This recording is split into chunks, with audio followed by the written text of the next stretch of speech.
But there's a point where what if somebody literally can pump out a disease phobie every turn? Like, is that really healthy?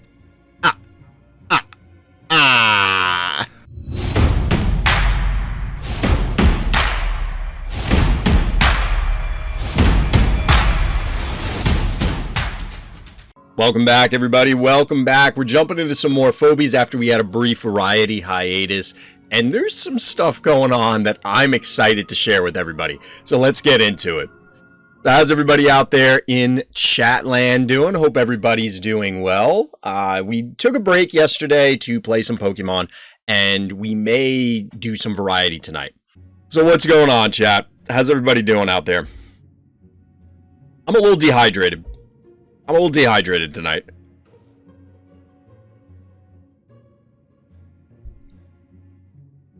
Oof. I can actually feel it in my eyes, I think is the biggest problem. I think that's the biggest issue for me when I get dehydrated, like my sinuses. Quick aside, everybody, before we get into the actual content, I was accepted into the Phobies Content Affiliate Program, the content creator program, you might call it. Shout out to the Phobies team, and thank you for that. But the reason I'm telling you, everybody out there, dear viewer, dear listener, is to let everybody know that I do receive some compensation from the Phobies team as a result of being part of that program. Now, I loved Phobies before, and I still love Phobies now, and I expect I will still continue to love Phobies in the future. So look forward to more Phobies content coming from Random's Thoughts. So now, on with the show. And I am working on still talking to the team, try and figure out how we can do Fright Night number 4, because I want to try a different format. Namely, I want to do, in a single weekend, like multiple smaller tournaments. Basically, over the course of a day, run, say, like 3 or 4 8-person pods, single elimination pods, so that way, and then try and make it so that you don't have same, like one person signing up for all 4. Try and make it so that it's for each time zone sort of thing, so that way people can participate in whatever's easiest for them. I imagine like all the people that were forced to play at 10 p.m. and then 3 a.m. because the event took so long, they'll play in the one I run in the morning. And then people in the U.S. would play in the early afternoon and evening, etc., that sort of thing. That may or may not work out because we may have a ton of signups for one. We may have not a lot of signups for another. I don't really know. Finally, the swag. Yep. I really hope that there's more physical Phobie swag at some point. I really do, because it's awesome. I think Phobies deserves a lot more. I'll definitely be wearing this one around, for sure. Absolutely, for sure. I want people to ask me, well, what's a Phobies? And then they're going to be creeped out as I excitedly explode everywhere. You'd buy some merch? I would too. I think there's both minimalistic things they can do. Like I was saying, if they just had like the Phobies logo on a hat, or with the eyeball on a beanie, or, you know, t-shirts, womp wah. Stuff like that. I think that would be simple. But I think that there's other stuff that can be done. Like I was just saying this a few minutes ago, but you could put the Phobies on stuff, even if it's ones, or like the logo, is it in here? Like this background. They have this as a poster, as a collage on the forums and the cover art and things, where it's just random Phobies, right? But all of these are unique and cool looking designs. You know what I mean? Like you could put these where it's just like them coming at each other from either side on tons of stuff, like on a t-shirt. And I think that would be awesome and great promotion. And I think a lot of people who play the game would probably buy it anyway, just because they like Phobies. And it's one of those subtle marketing campaigns, right? You know what I mean? How cool would it be to have a Phobies board game with all the figures? So that idea has come up on a lot of occasions in the past, and people were talking about 3D printing. I've even talked about it on stream.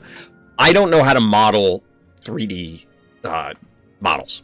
I don't know how to create them, but I think it can definitely be done. And I know somebody was making prototypes where they were printing them out. I think one thing that somebody could do that would be easier would be papercraft / acrylic standees. And I don't know, again, I don't know what it entails to do the acrylic stuff. The papercraft, obviously, you can just kind of cut out the picture and stand it up. I doubt there would ever be an official one But I think it would be cool. I think it would be fun. Keeping the big thing would be the numbers. So the game, despite the game sometimes getting incredibly arithmetic intensive, trying to figure out, well, what about this and this combination, and I do this and blah, blah, blah. When you're talking a physical board game, because this is a hobby of mine, like designing games. And when you talk about a card game or a board game or a minis game or something, there are times where there are shortcuts that have to be taken just for the sake of, well, we would like to play a game. I'm not sitting here playing a spreadsheet, you know what I mean? So the challenge here becomes, you know, this is 239 damage with 159 poison damage over 9 turns. How exactly do you expect somebody to track all of that by hand? You know what I mean? Like a calculator next to each phobie? So what would probably happen is you'd have to revert everything to level 1, which is fine. That's where most of the numbers are roundest. You know, it's at least, it's in 50s or 25s or just clean hundreds as opposed to random 9s sticking on the end of things. You would also have challenges with some of the abilities. So tracking cooldowns could get complicated, but it's not impossible. There's board games that have things with cooldowns. I'm thinking of like the WoW Minis game from years ago, that things would have cooldowns of multiple turns, and you can just track it that way. Like, it's not impossible. It would just be a lot of bookkeeping. But things like the dimensional pulls, the boops, the yoinks, they are consistent now that we had it clarified by the devs, but I can definitely see it being a point of contention in physical play where it's like, well, I think it should get booped in this direction. No, well, I've seen this in the game and it goes this way, and then you just disagree. Now, if you're just playing for funsies, like, okay, we agree to disagree and just keep moving on, but I could see that being challenging. I think some of the other complications would be like stabby, where it's just not immediately, but quickly calculating percentages of things that may or may not be weird numbers. And then figuring out like orders of operations. All of this, I think, can be resolved, but I think there might have to be some concessions made to trying to simplify certain aspects of the game so that way you don't run into as many clunky scenarios. I think it could absolutely be done, and I think it would be really cool. But I think Phobies and, in general, minis games and these tactics games, I'm telling you, chat, my eyes are killing me. It's really my sinuses, like, are so dried out, I guess. I don't know, that are making my eyes itch. So if you see me rubbing my eyes, that's why. And only just, it was fine for a few hours, and now it came back again. But anyway, I think that if it were to happen, I think it's doable. I think it's absolutely doable, but I think there's some challenges to it. I would love to see it. But I think minis games and games like this may be better suited as a video game. Let the game do the heavy lifting. Because think about Rock'em Sock'em Phobies would be easier. Absolutely, that would also be pretty funny. I lost my train of thought. Oh, think about turns where you... Oh, well, I'll just try this and see if I get it, because you don't want to count it up. Well, guess what? Now you have to count every single thing. And granted, the math may be easier because you know, if the numbers are more round, the numbers are cleaner. But that may not always be the case. Depending on, like, I don't know all the phobie numbers off the top of my head. And, you know, when you talk about a percentage of a clean number, it may not come out clean.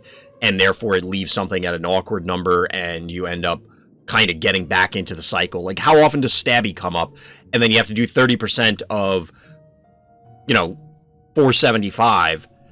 And then you end up with weird numbers. We don't know the rounding rules, that sort of thing. But anyway, chat, let's see if we can actually get into a game. I don't think I'm going to get my gold this week, which means I likely won't get gold for the season, which is kind of depressing to say this far out. We're only in, like, week 1. But I probably won't get it, which is fine. It's not the end of the world. It's a little upsetting, but With the holidays coming up and stuff like that, I don't know whether I'm going to have a ton of time to play Phobies or no time to play Phobies. We'll have to see. Oh my god, my sinuses are killing me. I don't know what's going on, chat.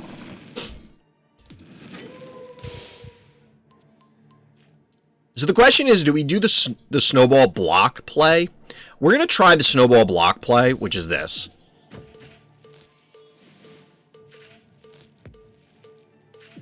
This is kind of what you do on Eternal Monday, but I don't know if this is even a good idea here. It might be better to not fireball. So if they pop out a jar, they won't kill this, I don't think. But they can cripple it severely.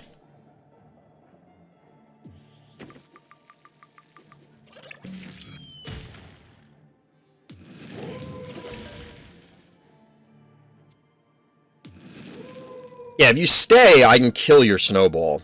Which, I'm fine trading cowbell for snowball.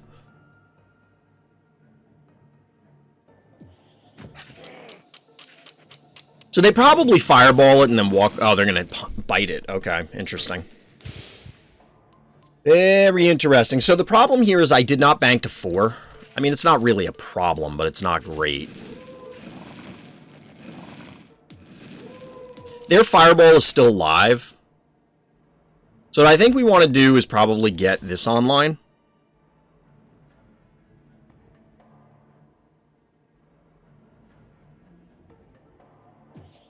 And we'll go down here. I was debating sending it to the top, which is possible because then we can trap this choke point, which is nice. I don't know. I'm kind of leaning into there has to be a Gravedigger strategy on this map. There has to be something with Gravedigger to break these. We've watched some games where it ended up breaking like everything here. I just realized this is dead, isn't it? Oh my god, I thought this was going to live. Why did I think this was going to live? Chat. Oh, god damn it.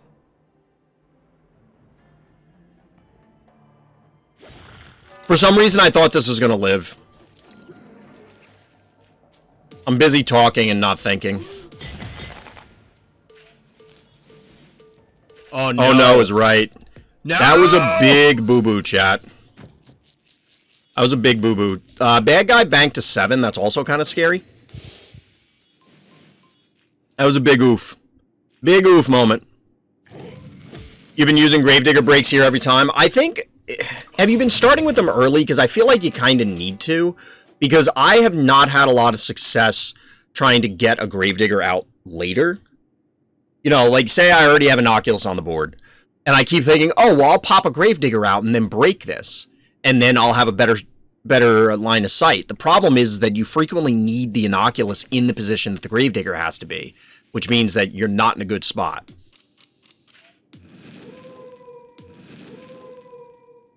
So this is going to get at least one more fireball. Because I screwed that up. You haven't been breaking at all. I think breaks are... There's something there. I just haven't really thought about it. I haven't been able to play much Phobies this week, as evidenced by the fact that I'm likely not to get my gold pack this week. Or gold coffee, rather.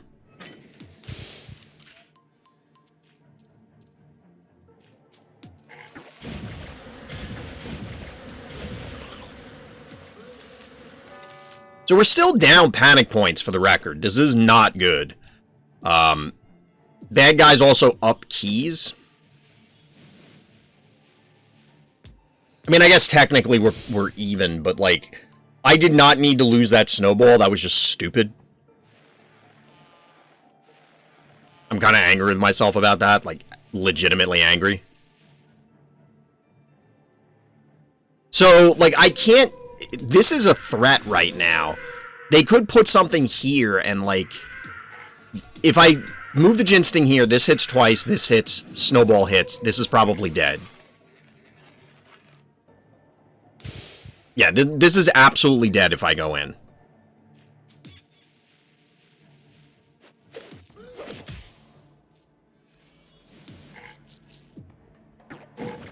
Do we do it anyway, is the question.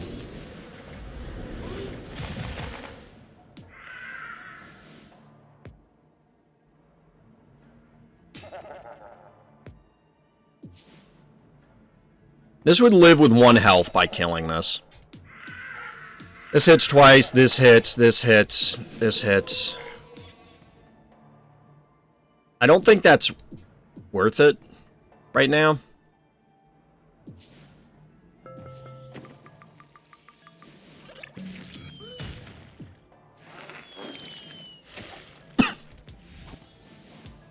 It might have been worth going in. Just pop out a level 30 jar. It's easy. Just have the level 30 jar.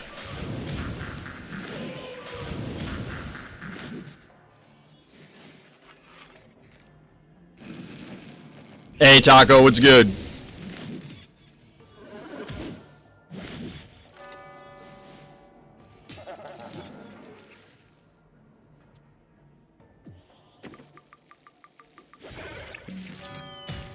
Wait, what just happened? What the hell just happened? That was a weird bug. Some Royal Farms chicken? I've never heard of that. Is that, like, specific to somewhere?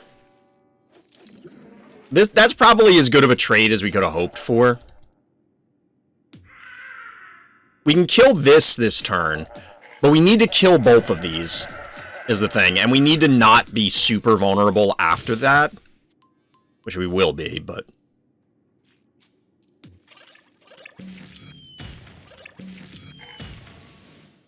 Game?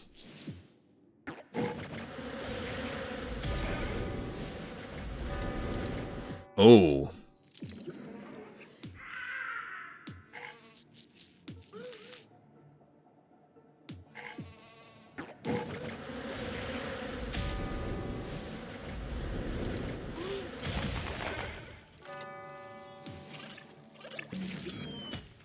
That'll kill the unicorn, but I think we're okay with that. It's essentially the same, so that's 3, 6, 8, 10. We're probably down in similar... Damn it. I wish there was a filter to just see my dead phobies. So that way I knew how far ahead or behind I am. Hey, Kune, what's good? It's a gas station? Okay. It's like Wawa, but instead of making subs, they make fried chicken? Interesting, okay.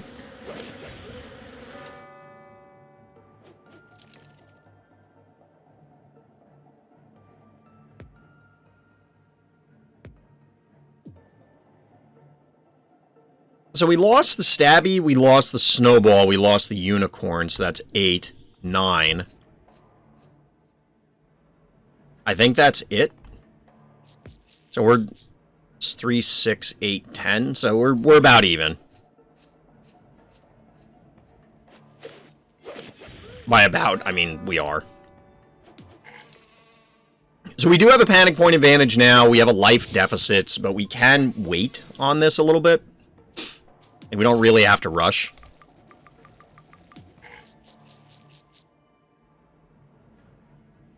We have 7 keys, they have 4. I could pop something big out, depending on what they commit to this time. This is one of the maps I don't like. You just make a waiting line towards annihilation.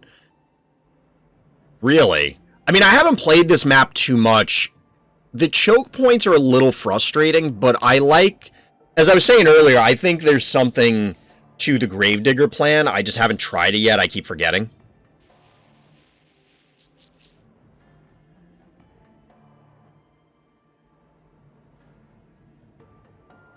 So we absolutely need something to supplement the damage here. Maybe we don't go something big. Maybe we go like 4-3. Because we're going to need to be able to off something. And we're going to have to pull back to make sure we don't just lose stuff.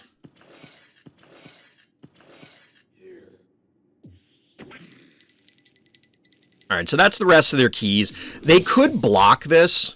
So I kind of have to swing down this way. They could also do something obnoxious and, like, put this here. Put a block, like, in front of the jar. And seal me out. Which would be really bad. For obvious reasons.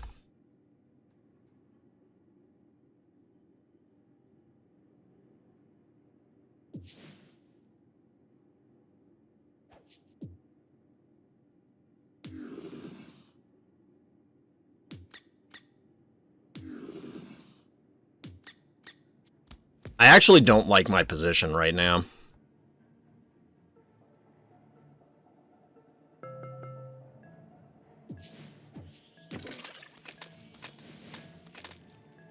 Game, please.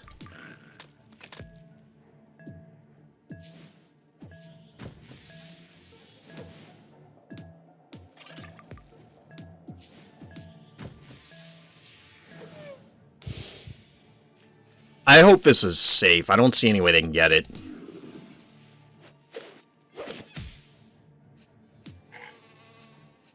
Is this just dead? Oh my god. I did it again, chat. I did it again. I was so worried about this that I just didn't account for the obvious. I mean, we'll kill this in retaliation, but the Jin Sting is the big part of our offense. They should not be able to kill this. Yeah, you kill the Jin Sting. Nice, Akira. I like to just push, take control of the middle, and my opponent makes a line of his phobie ready to come and die. I mean, that's kind of what happens through the choke point. That's why I think Gravedigger early on or similar stuff is going to be very important. This is kind of what I was afraid of. I don't really have a good way to break this.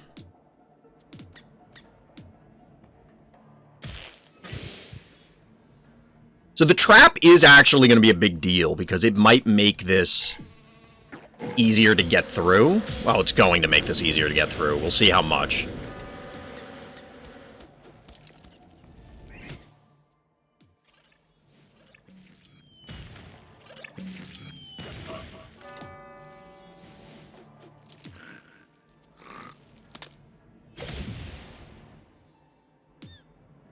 This does 900, and so like this and this kill the Spud.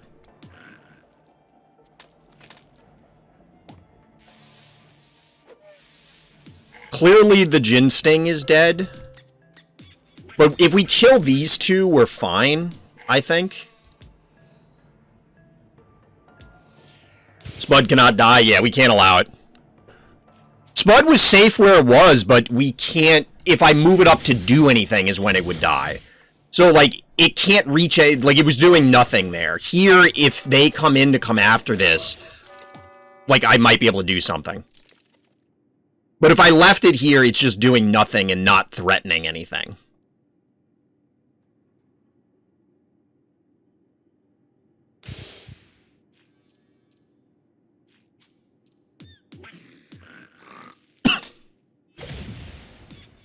I mean, we have time. We're not in a huge rush about this.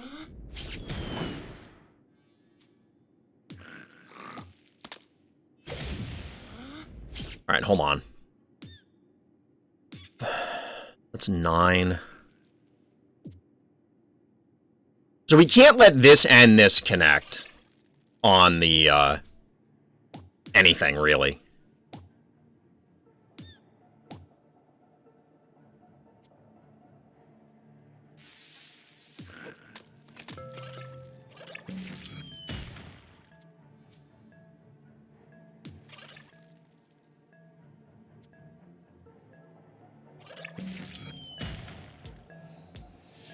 So, I don't want to break the statue yet because the Murder Wing plus the Stabby kills the Daisy and then the cat comes in.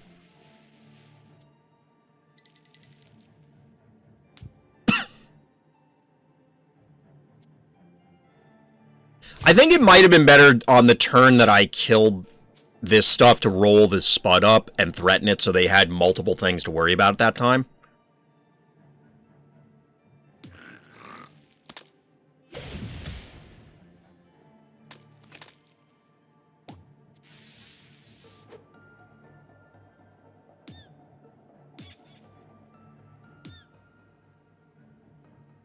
That's 9, 11, and 60. The 3 of them, you could be here, you would be here, do that.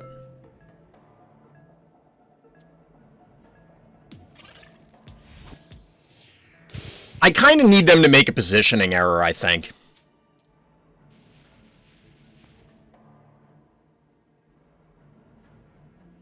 I get it's a kid game, but so is Punch-Out, and Punch-Out is a very hard game. Wait, we're talking about Punch-Out again? I mean, we're always talking about Punch-Out, it seems like.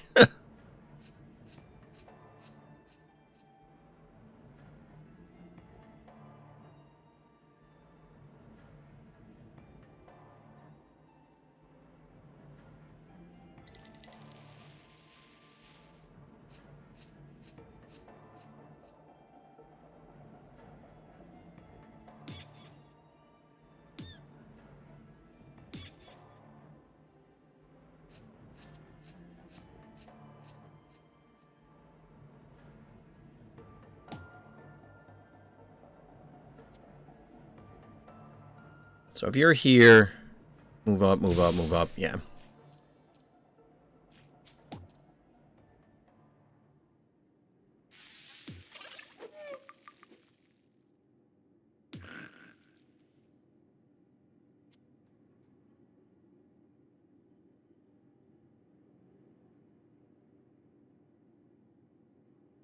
I think we're dead, unless our opponent does something very, very silly.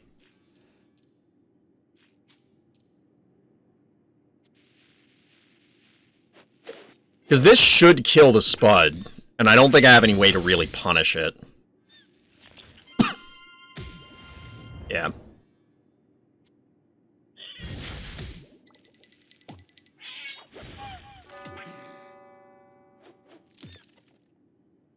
Yeah, this one was over after the first... Well, it wasn't over, but we couldn't bait our opponent to making a more egregious mistake. I think they made a rather big error when they put the statue down. Like, they should have just killed the Jin Sting. There was no reason not to, but...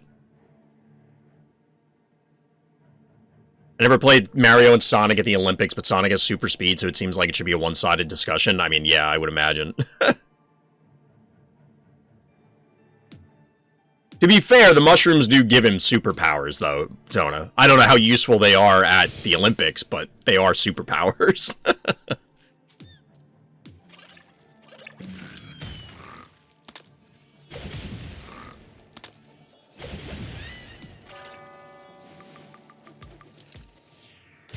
So, we can hypothetically win if they make a positioning error like now, but they're not going to. Yeah, they're doing it right.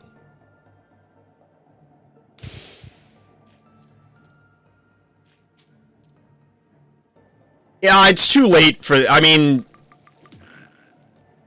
Them committing the cat wouldn't have mattered at that stage. Like, it doesn't matter. But shouldn't even participate because of anti-mushroom drug testing? I mean, yes. We're just gonna do this to get the game over with.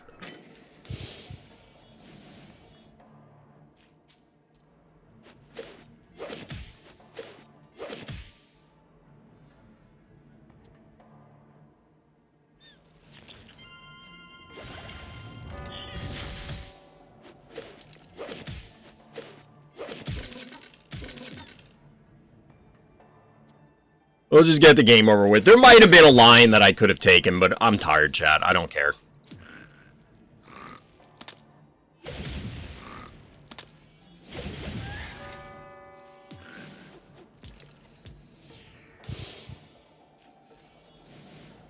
Although, you know what's funny? I don't know that they can kill this Daisy now. Oh, that's pretty cool, Bozo. Not a problem.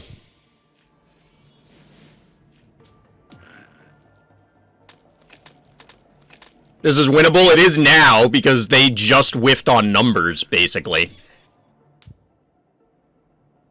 The question is, should I do this instead, though? Like, if I back off and hit this...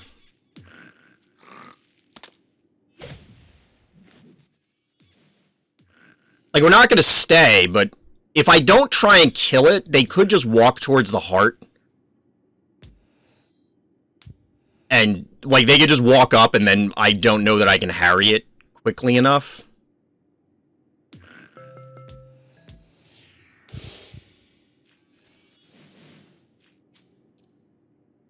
Your princess gets kidnapped every 2 days by the same guy. Maybe she's not really...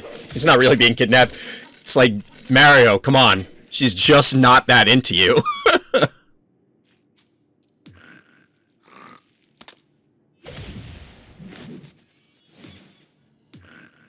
Oh, we can't quite kill it this turn.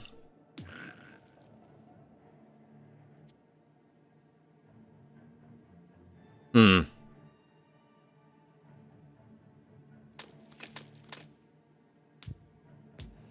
don't have much time. This is awful, isn't it? Isn't it?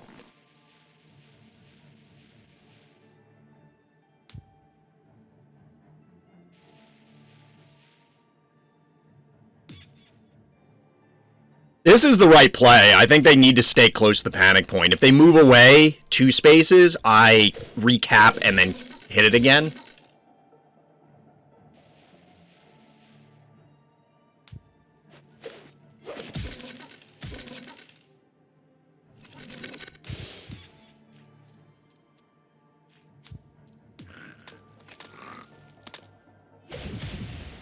So I don't know how this works, chat.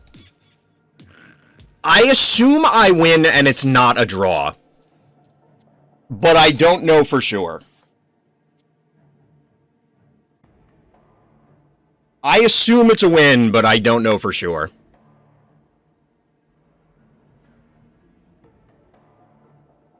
We're going to learn today for science, chat. Assuming they don't scoop. Because if I were in their shoes, I'd be pretty tilted right now. I'd be pretty upset. I love how Daisy pulls off one of her fangs and then scratches her back. You can reach there. It's obvious that you can reach. It's a win? Alright. I feel it had to have come up before. I played so many games. It's funny, I was looking at my stats played for Phobies on Steam, chat, and it's still, as much as I played Phobies this year, it hasn't even been a full year, obviously. As much as I played Phobies, I still have games that outrank it, which is insane. I think we tilted our opponent. Did we win? Somebody asked earlier, did we win by levels? It's possible. We'll check after the game. I mean, my Daisy is pretty high leveled. My Daisy is pretty high leveled, and the fact that it was able to tank all the hits, someone uninstalled Phobies, we're ruining the game, chat. So, since people missed it earlier, I'll redo the announcement after the game.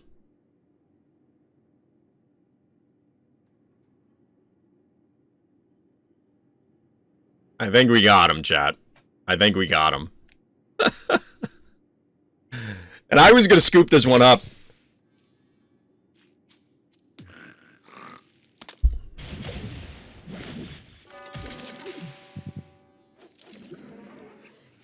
Got him, GG. GG. Yeah, I don't blame them for being upset. I'm pretty sure we won that on levels. Like, let's be real. Where's,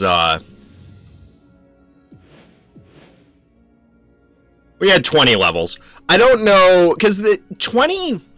I feel like 30 is where things really become apparent. Like, if you're under-leveled by 20 stress levels, ignoring the actual stress level phobies, they killed Daisy instead of Jar, they would have won? Absolutely. So, ignoring the stress level phobies, which absolutely play in, and I don't want to downplay that, but let's put that aside for a second.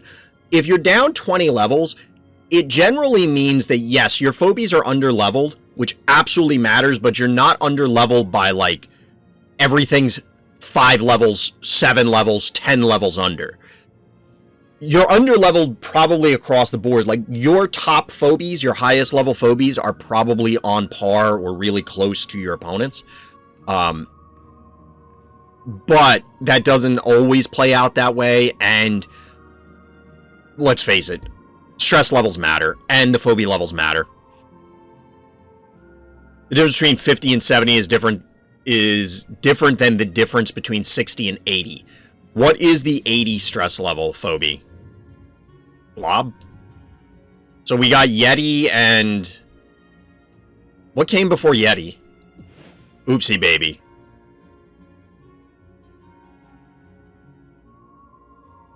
So wait, 80 is Glob, 70 is Yeti, 60 is Oopsie baby. I'm assuming there's a phobia in there is why you're saying that, Akune.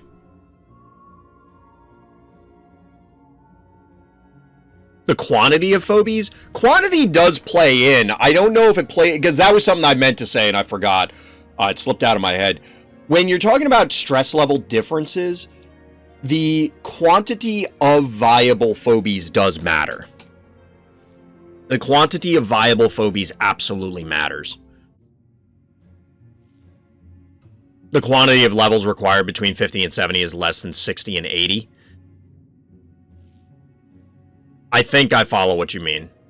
You mean like just the amount of, we'll say, effort that you have to put in order to get those levels? I mean, you're not wrong if that's the case. Pretty frequently, I play opponents 20 to 25 stress levels lower than me, and most phobies in play have 0 to 2 levels of difference, since I have so many more phobies. Yes. But yeah, DT, I'm with you. I think that phobie levels absolutely matter, including a 1-level difference, a 2-level difference, can absolutely sway a game. But there is a difference between, and I'm starting to realize this as I was going through, and I realized this a few months ago, but like going through and looking at game breakdowns and trying to figure out, well, what is a, you know, I don't want to review a game that there's a 50 level difference. That's stupid, right? But 20 levels, 30 levels, I mean, 30 is pushing it. Beyond that, it's really extreme because you're talking about the stress levels, and especially on big maps. Big maps, I think, is where it's felt more, because on small maps, a lot of the game plans revolve around, say, stabby. And if you have stabby or you have bow mangles, you know, whatever your turret of choice is, and you can lock down the early game with these phobies, then it's like, okay, I'm jockeying for position with my cassowary. My cassowary is 1 or 2 levels under. That may play in, or it may not. It may be irrelevant. And then eventually you either bank for your big thing, which hopefully is an appropriate level, or, you know, it still boils down to the same stuff, but I think it's reasonable. And I apologize, chat. My eyes are super dry today, or just my sinuses are pressing on my eyes. I don't know, but my eye is really bothering me. So if you see me rubbing them, that's why. At 50 until 70, you maybe need around 100 levels of phobies for each single stress level. From 60 to 80, you need to get in total 150 levels for each level. If you do a total higher, you get smaller and smaller stress difference will be significant compared to lower stress levels. Higher you get, and the smaller stress difference will still be significant compared. So you're saying that if you are stress level, like the difference between stress level, what am I at? I'm at 70. So the difference between stress level 70 and 75, we'll say, is a smaller gap than the stress level between, say, 140 and 145, which I think is logically consistent, although I can't do the math in my head because I don't know all the numbers for the experience and card generation.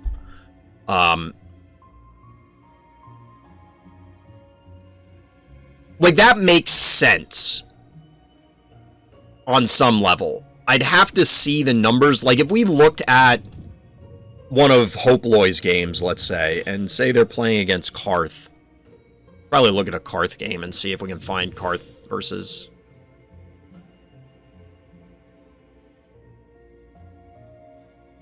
So, like here, they're down by 5 levels here against Hopeloy. The suggestion is that this 5-level difference is more pointed, more impactful than a 5-level difference between, like, 70 and 75.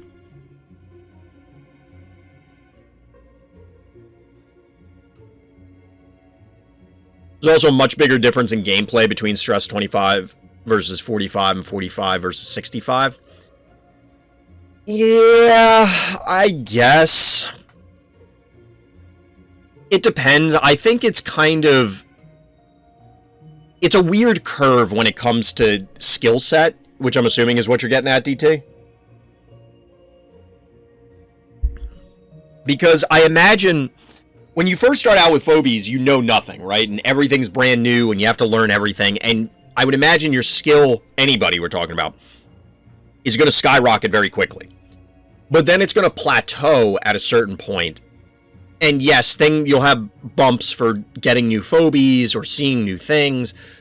But I imagine a lot of it is going to plateau for most people. And then maybe have another incline past a certain point where you have like a eureka moment, or you have some sort of breakthrough that really explains what you need to do. I almost feel like the difference between a stress level 45 player and 25 would be more pronounced than a 65 versus 45. Because if you're stress level 45, or, you know, pick an arbitrary quote-unquote middle ground, I feel like you know enough about the game, and you've seen enough of the strategies, and we could debate about where that point is. But somebody who's stress level 25 could have picked up the game literally yesterday. There are people that were complaining in Discord that there were people with like 1 day of gameplay time and they were already stress level like 70, which I think we all know how they got there. They clearly put in a ton of money. So judging everything by stress level is difficult. I think in general, we can make some generalizations, but nothing's going to be concrete because there's too many variables for this, especially since somebody could randomly, you know, like they hit the lottery tomorrow. If I hit the lottery tomorrow, like I won $1 billion. I mean, I'll be honest with you, Chad, I'm donating a lot of money to charity. There's a lot of, you know, like family things that I would love to take care of, stuff like that. But I could absolutely see myself putting in a significant sum of money into phobies. I'm not going to lie, just to get the rest of them. In Arena, I once got a level 27. Like, recently? That seems bad. Oh, Chad, I'm telling you. Like, I can feel... I don't know if anybody else feels this sometimes, but, like... I can feel my heartbeat through my eyes.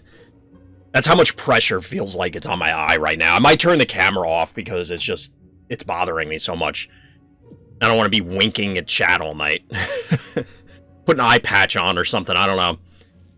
Like, I don't feel bad. Like, I've had this before where if either I'm super dehydrated or it's just allergies or something. Maybe I kicked something up when I was out on a walk or something. But, I mean, the weather's been super weird by me where it's suddenly gotten, you know, we've hit winter now. Or, you know, I mean, I guess it's still technically fall, but, like, it's cold. Not the coldest it could be, but it's absolutely cold. And it was, like, 80 last week. Say the, arrgh, you know, hook. Well, I made this joke because I've talked about having diabetes. That maybe I'll get a peg leg. Get an eye patch if I had an eye patch. Like, I legitimately don't think there's an eye patch in the house or I'd wear it. Just because Chad is requesting it. But that's the thing that happens with diabetes. Like, it's not uncommon that you know, when it gets real bad, that you have to have your feet removed. So I always joke with everybody, like, what I'm going to do with my feet. Or what, like, am I going to get them replaced? Am I going to, like, maybe I'll get, like, permanent rollerblades? I know there are things of, like, people turning their feet into, like, a flask and stuff like that. I don't know if I want to go that far, because I think that would be a little weird. But then again, all the things I'm saying are weird and morbid, so whatever. I guess, you know, once you've crossed a certain line, like... Oh, God. Become a tree? What, by getting peg legs? Is that the suggestion here? You can probably hear my sniffling. I hope the mic isn't picking it up too much. Oh! The Leshy time? Yeah, I'm going to turn into Leshy. Alright, let's get back in the arena, chat. We can keep talking about what my legs and feet are going to turn into while we're queued up. So yeah, chat, I am reaching out to the devs to try and see about what we can do for the next Fright Night. I want to try and do a different format. I was thinking 8-person single elimination queues or pods. Just be careful the feet will still be there. Yeah, I mean, that's what I'm trying to do. But I gotta... There are times where, even if I'm careful, it might... Like, there's a chance that there's nothing I can do. It's not impossible for that to happen, but we'll see. But I want to do... Yeah, I know, Scrungle. I'm trying not to, but like the only thing that's alleviating is when I put pressure on it, so...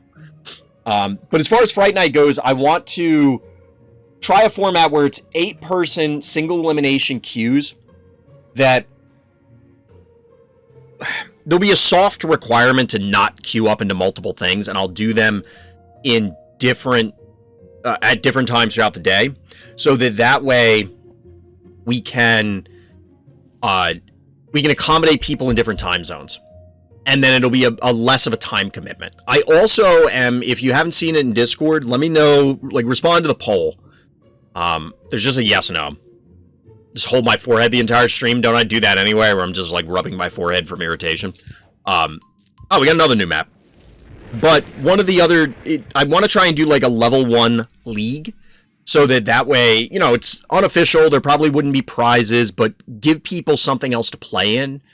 Another way to look at Phobies, facepalm stream. I mean, honestly, like going like this actually does relieve some of the pressure on my eye.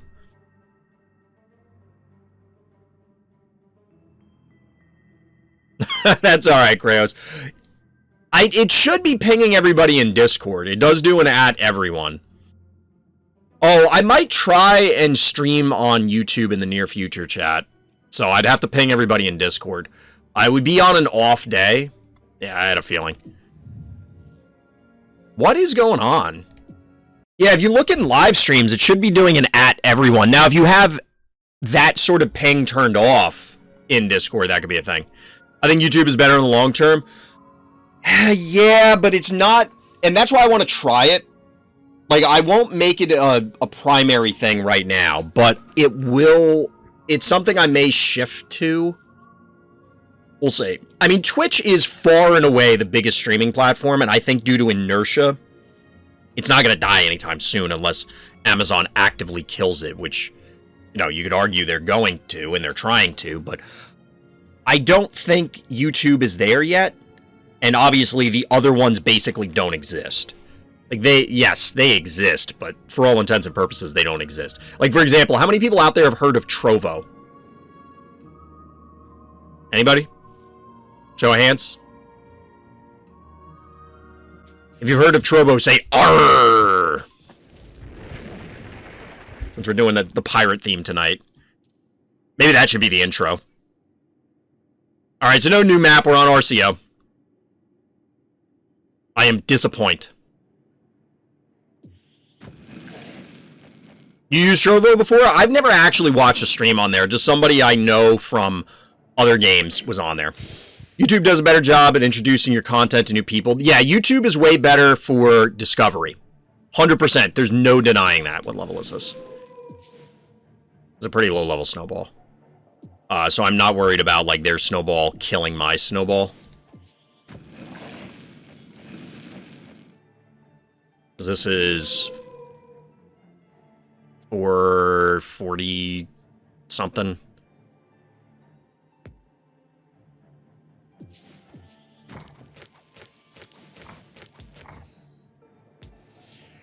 In the Italian community, we kind of found a similar solution. 8 players, best of 1, arena, coin toss, decides if first or second. Other player picks the map, 3 hours it should end, while players play the game in worst scenarios, deciding a death term of the game. That's almost exactly what I was thinking, Akune.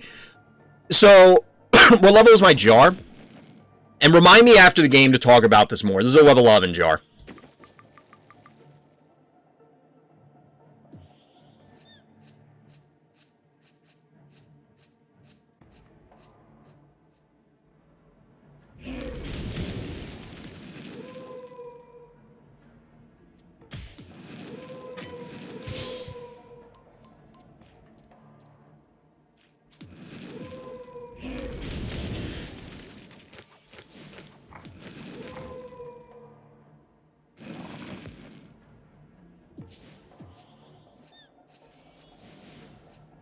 So, to Hakune's point, I think that I was looking at, and again, remind me, chat, after the game to talk about this more, because I think it's important to talk about this stuff so people have an idea of what goes on and the investment for this, so that people know and they can understand why tournaments or events are set up in certain ways. They just clinicoed their snowball. A bold move there, Cotton. I think I still survived their next snowball. 445? Yes. Have I heard of Dead by Daylight? Yes, we've talked about it a lot on stream. That's why I thought you were trolling me in Discord. Because it's come up a lot on stream. Like, a lot. In fact, the day you said it, I think I was talking about it on stream that day.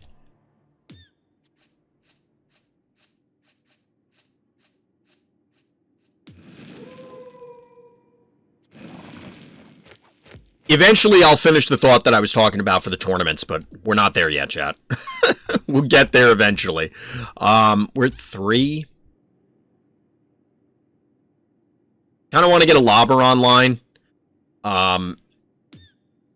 If they send something in here, either this or this, we can't quite kill it.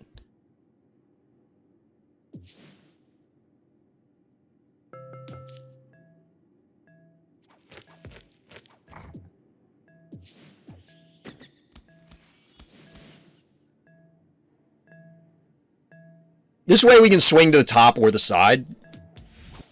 Like, they could snowball... No, they can't hit it with the jar.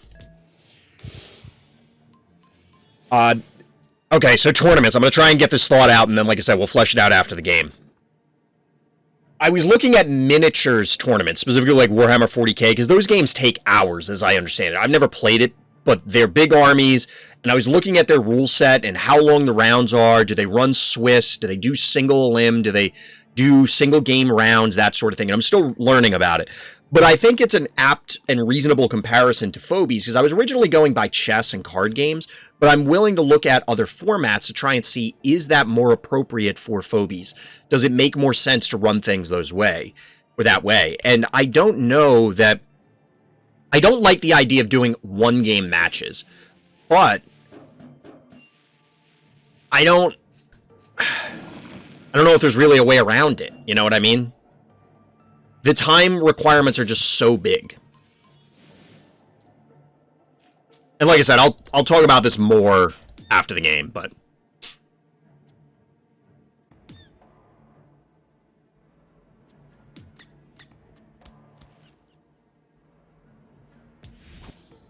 We're just gonna bank for now.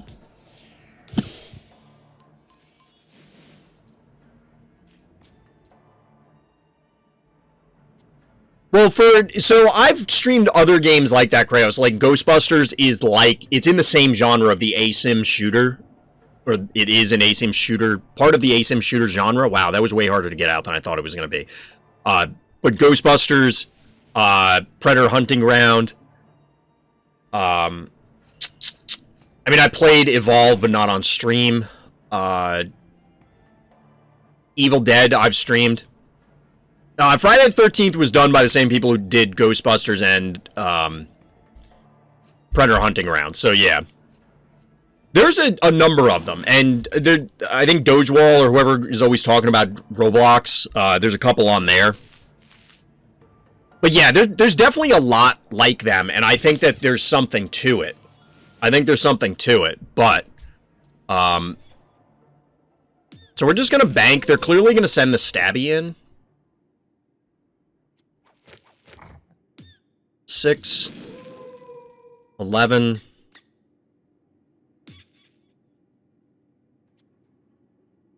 And we might be able to kill this. It's also possible this just barely survives.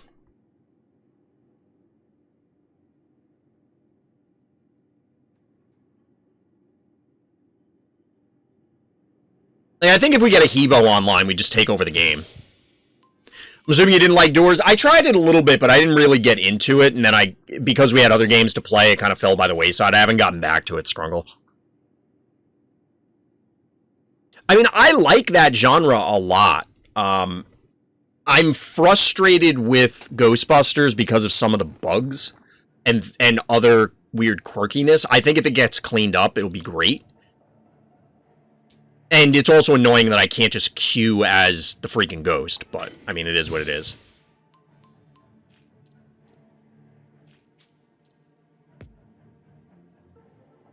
So I really wanted to go Russell, but we obviously can't with this already on the board, right? Like, that's just not an option.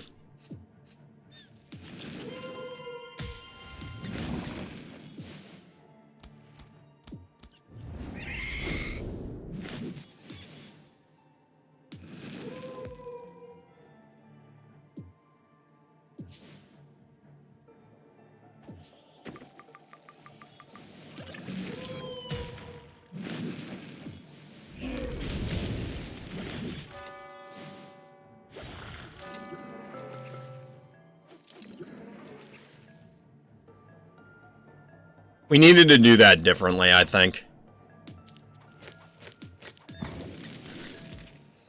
Needed to do that differently. Got the instant knockdown on Mike Tyson? Nice. Congrats. So cold here, it's raining so hard while I'm warm at home. Went outside for a sec to get my sneakers so I wouldn't get wet. But how are people outside? Yeah, I was talking about it. It's pretty cold here, too. Imagine facing a level 1 opponent and then beating you. It's not well, I don't know. I'll be honest, I don't know if it is possible for a level 1 opponent to beat me if I take any actions. Like, yes, if I just don't play any phobies, they'll win. Something like that. Or if I just walk all my phobies into them. But I think just due to literally sheer numbers, I don't think it's possible for them to win. I could be wrong, but...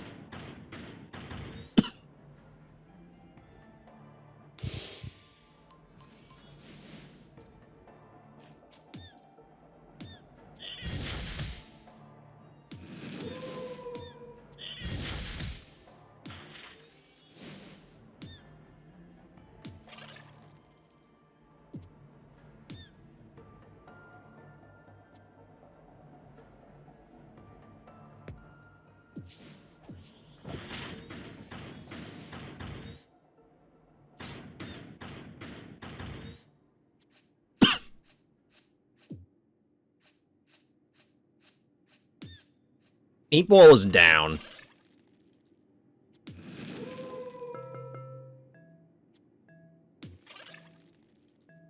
It's still possible for the jar to die. Like, they could swing this up to the top, boop, and then come in and hit it, so we're gonna readjust the jar. Might be in trouble here. I think I am, but whatever. I don't care. In order to do it, you have to hit a frame-perfect punch while he's blinking. Alright.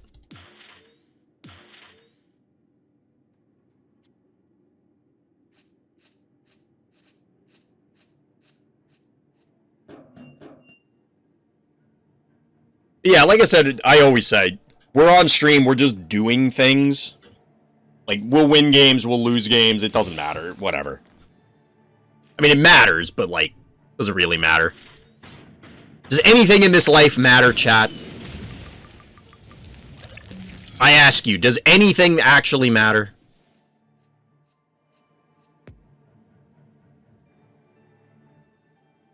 Part of me wants to go my own Clinico.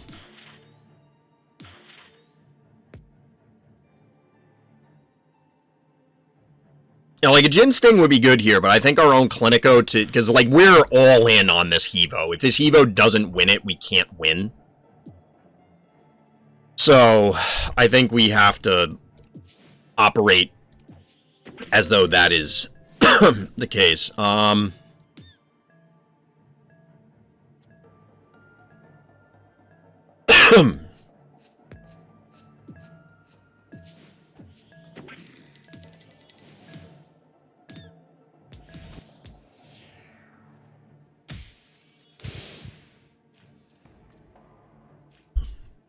Depends on how you look at it. Go Primate. I mean, Primate wouldn't be bad here. But like I said, I want to bank for... Not bank, but like hold for the Clinico. I think that's very relevant here.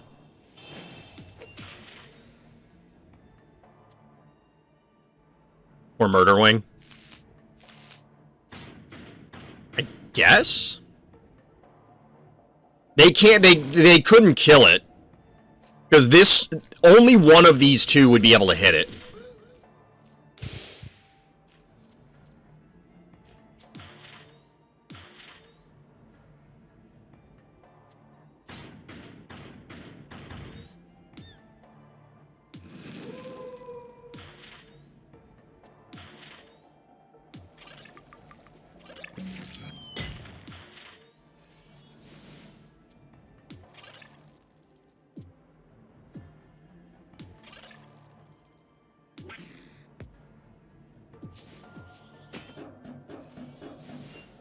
So we can't really advance the jar, is the issue here. Because if we advance the jar at all, this just comes in and kills it. Clearly there's a trap here, I think. I think there's a trap there. Maybe not. If we look at something in the long run, nothing really matters in the universal scale, but in our terms, things matter as long as they affect something. Yes. I was jokingly alluding to the Philosophy 101 question. It is funny. This is going to sound like old man yells at clouds, but like, when you see stuff on the internet and you realize, yeah, that's literally like Philosophy 101. I too remember my first philosophy class, or the first time I thought philosophically in like 3rd grade or something. I'm not saying you, Scrungle, but like, just in general, you see things, we'll say. And it's just amusing the way it turns out sometimes.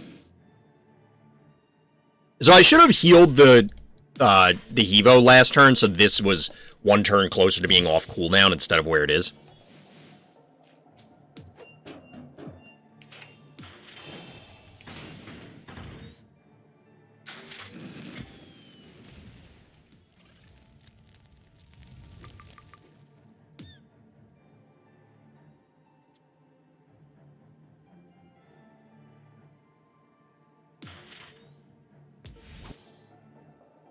Hey guys, backing up. Yeah, I'm not really sure why. They need to invade. So there's probably a trap here or here. I'm imagining up one because they had the unicorn here, so it's got to be like here, right? Yeah, exactly, Scrungle. Exactly. Someone just threw fish tank next to a pit near my attractor with its ability up.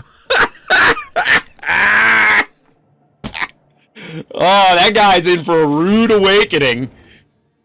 You are going to have a bad day, my friend. You're about to have a very, very bad day.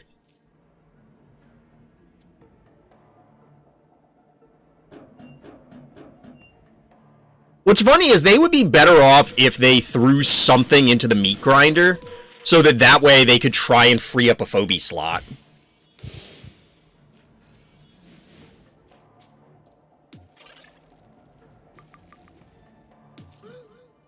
Part of me wants to swing down here, but we can get hit by all 4 of these, which won't kill us. But I can't hit anything. Like, if this was a little bit closer, I might do it just to kill the murder wing. No,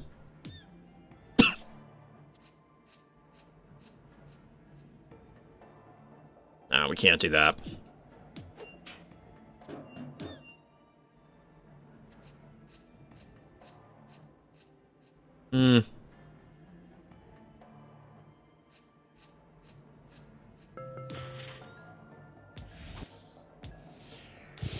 Who uses fish tank anyway? I like fish tank. I haven't used it in forever.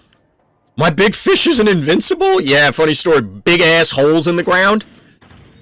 They're bad for the fish. They surrendered after that? Yeah, I would imagine. I would imagine. So is their plan to, like, boot me into the death? I don't know. Eventually, I will... Will I overpower it? Because they're getting 2 hits to every one of mine. I mean, they have to do something just because of their heart health.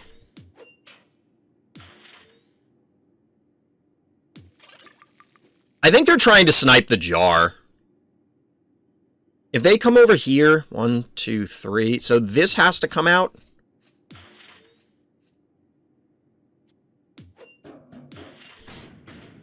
Like, we could do this. And you can try and retake something, but I'm gonna kill it. What if I put you here? This is probably better because then it can still reach the center.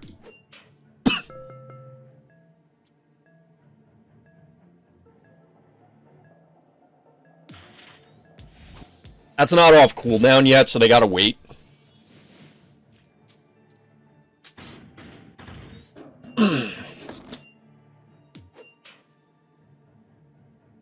They still got 3 keys with max, exactly. Yeah, they can't commit to anything because of that.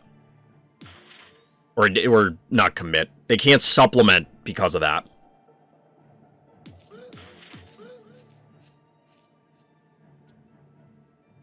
They could. The problem with recapping with corn is that it's going to take a while. Like, they have to really commit to doing it. If they try and inch up one at a time, I'll have plenty of time to to react.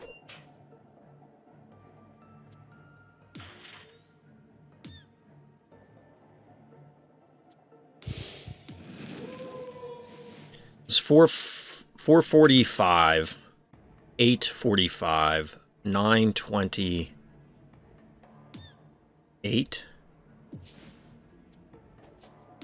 Does this get it to full health? There's no way, right? This actually isn't enough to make it survive if I got hit by this and Snowball, so we can't risk that.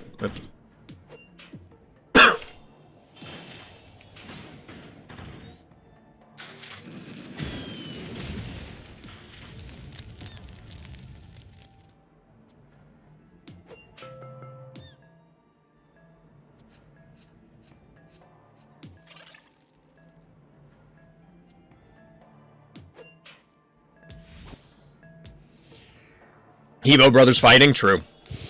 True. We're in that stalemate.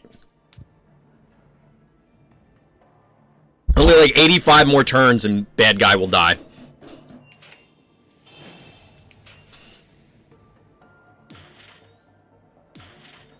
I think I kill this if you put it on here. Oh no, because this will only get one hit now. Okay, fair. This is 5, 10... This is out of range because I didn't want it to get booped. Someone got called the tin can again? True.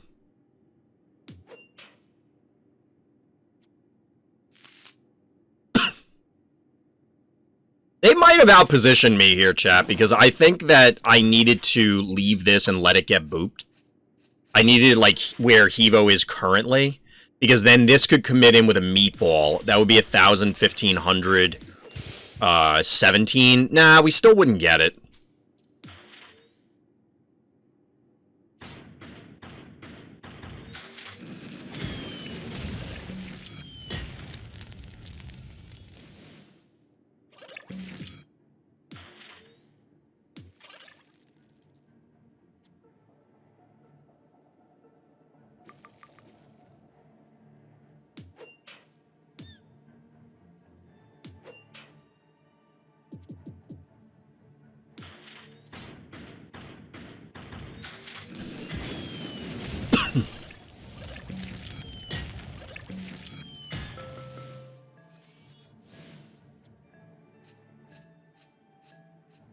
If we do this anyway else, the jar is vulnerable.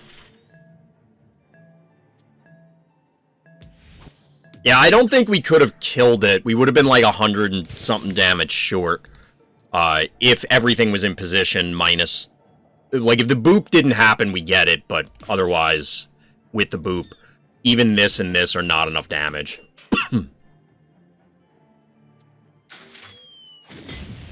Evo's dead? It might be. Oh, yeah, it definitely is. It definitely is. Or it's not. It definitely would have been, because they hit it twice with this. They hit it, move up. 1, 2... And then Meatball? Is that enough? Actually, it might not be, because I was thinking Snowball could hit it too. Beat Mike Tyson? Nice! Not too many people can say that.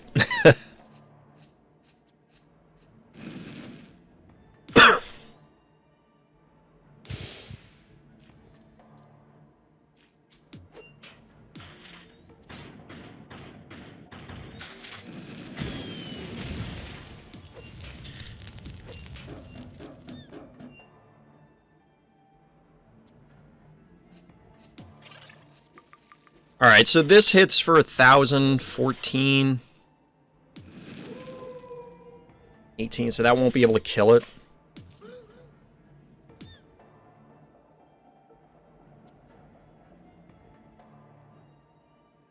I think we could put the, like, offer up the murder wing to entice something to come in, but I'm not sure we're going to get what we want. How long till boop? Next turn, boop. Long battle? Exactly. I don't care if it's by decision, I still won. Hey, a win is a win. By an inch or a mile. By 1 point or 1,000, it doesn't matter. It's still a W.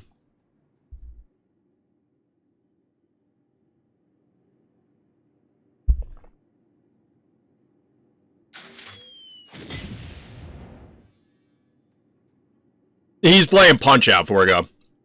So it's a boxing game. So you can either win by knockout or by decision. I guess TKO is not... I mean, it's a technical knockout, but it's not technically a knockout. I don't know how that works. I used to be more into boxing, chat, but I haven't been in years. So we could kill the Hevo. Is it worth it?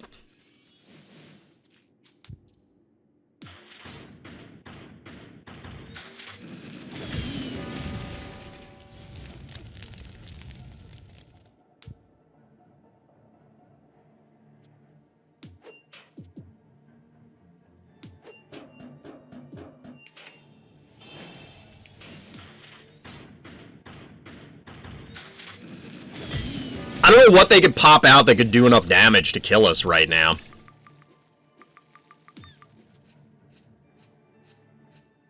Because this is only... It's going to fireball. You're going to hit. You're going to hit once. So let's say 6, 10, 14, 16, 17. I just don't see how they can kill this. Oh no! That's how they get us! Are we dead, chat? Am I dead? This might be dead now. I'm not even joking.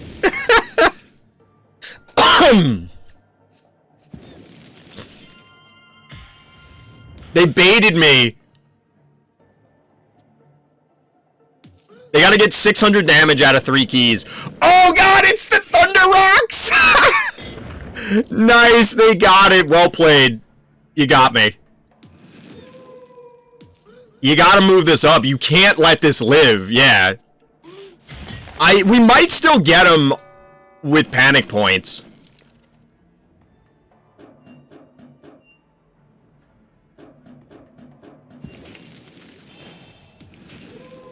The Thunder Rocks. This was a great body block. This was really smart, so I can't hit with the jar. I mean, we probably can anyway, but...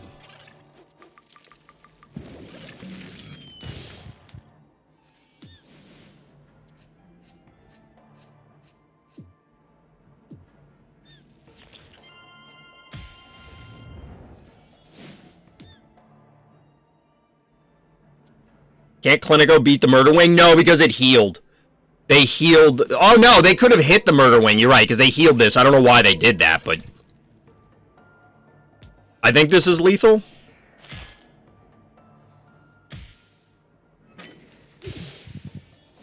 Chat, we squeaked it out.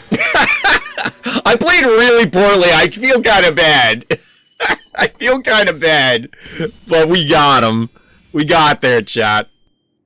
Oh, God, that game was kind of dumb. That game was super dumb. I mean, I was in a winning position, probably because of levels, but that game was a very, very silly example of cat and mouse. GG! Big Bro wins, it's true. I mean, isn't that how the fights usually go? He's gotta be mad. Yeah, I would be... So, I usually joke about my opponents being mad, but... And there are times where, absolutely, if I was on the other end, I'd be livid. But there are times where you're just frustrated, which is a component of being angry, but not necessarily being angry. Like, you can be frustrated that you're losing by levels, but not really be mad about it, you know what I mean? But you could be mad about something that happened because you made a stupid play. You know, it happens. So, Chad, I wanted to circle back and talk about Fright Nights and tournaments in general a little bit.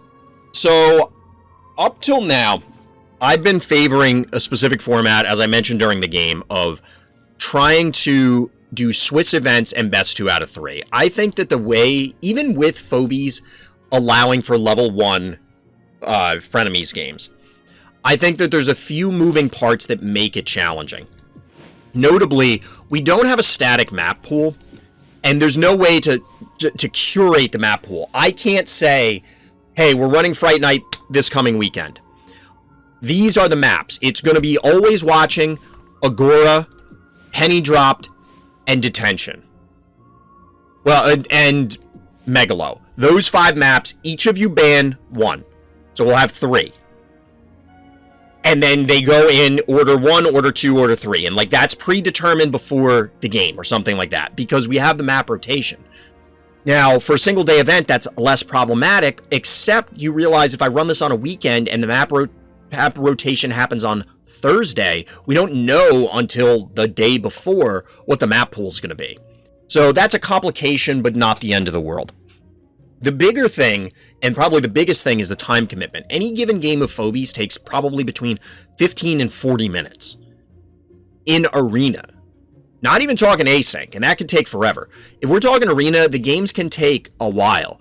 So if you assume, say, a half hour for a game, and you want to play best 2 out of 3, that's a 90-minute round. Now multiply that by however many rounds there are. And there's a lot of, you know, the math for Swiss is out there if you want to go look it up. But the problem is how do you ask somebody to commit to that, especially when we're talking different time zones? That's why I've been trying to research how do other games, such as minis games, which while Phobies bills itself as a card game, is realistically a miniatures/tactics game. Yes, you get cards, but it's not a card game. There's no deck. You don't shuffle. You don't have an opening hand. Like none of the components other than there are cards, which let's face it, you can do that with board games and minis games. You can have cards. That doesn't make it a card game. So why not make it best of 1? And that's a good point, Krayos, and I should have elaborated on that before I moved on. I don't want to make it best of 1 because of collection differences. Now, as a concession, we may have to do that. I come from a card gaming background, so Swiss and best 2 of 3 are kind of ingrained. Both work to reduce variance. So, for example, cards just inform you what the pieces do? Exactly. It's no different than if it was on a page in a book. So, the problem with best of 1 is, let's assume it's all level 1, because I'm never going to run a tournament with phobie levels unless people like really demand it. I would never choose to do it of my own volition. And then we spawn in on a big map. Let's say we go on the once lore. You have a tractor in Miss Moffat. I don't have any pole phobies. There's virtually no way I'm winning this game. Is it possible? For sure. Absolutely can happen. Is it likely? I'm not going to say it's very likely. Because even somebody who's awful at the game, you know, they started today and they sunk in $10,000 and their stress level gazillion. If they have the yoink phobies and you do not, you are at such an enormous disadvantage that it's problematic. This circles back to the map curation problem. If I can't curate the maps to say, hey, well, we're only going to have 1 map with abyss tiles. So if you, hypothetical player with no yoinks, or you only have Miss Moffat and everybody else has Akira and everything in between, which, by the way, I'm playing against an Akira on the once lore. I can't wait to see how that async game goes. If I can't curate it so somebody could say, well, I'm going to ban that map, they're just going to lose, and they're basically down 1-0. Now, there's an argument to be said, well, that's your problem, player, and that's reasonable. I think that's reasonable. But is that acceptable? Because, yes, in the grand scheme of things, yeah, you need to get more involved in the game. They have a better collection. They've been playing longer. They get a reward, I guess. But that's not what you're trying to test by a tournament. You're trying to determine who is the best player that day, not who has invested necessarily the most time, which is a component of being the best player because that's more experience, but not necessarily larger collection. Now, there's things we can't do about it, like stress levels. I mean, I could ban those phobies or something, but I don't want to get into phobie bans or things like that because I think it goes a step beyond what's really acceptable or reasonable for people. Plus, it makes it way more complicated for people. Like, you have to go assess someone's collection and all this crap. I don't want to do that. I want to keep it as clean and simple as possible. So bringing it back to single game matches, if we load into the once lore and you have more yoinks than I do, I'm at an enormous disadvantage. And there's really not much I can do. I guess maybe what is the responsibility of the player versus the responsibility of the organizer? That's part of this conversation. It might be the player's problem depending on the mindset. Exactly. I'm with you there, Atona. I'm trying to make every effort to have it as level and as fair of a playing field as I can. And that's why I think best 2 out of 3 allows you to do that, especially if we're not... Let's say you don't know that they have multiple yoinks, and you leave the one slur up, and it's like, all right, I got beat by that. And then one of the other maps is Agora, and okay, I don't know if yoinks are... I mean, I'm sure they're good on this map, but, like, we'll see.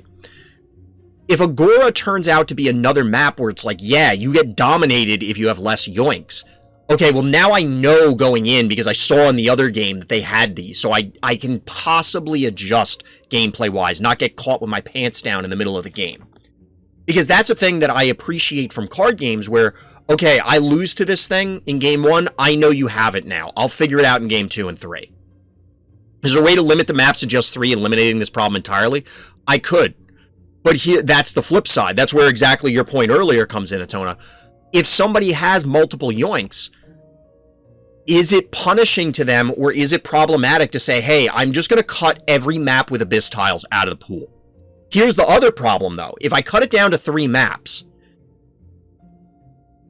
and do I do 2 big, 2 small, or 2 big, 1 small, 2 small, 1 big? Because those will favor different collections as well.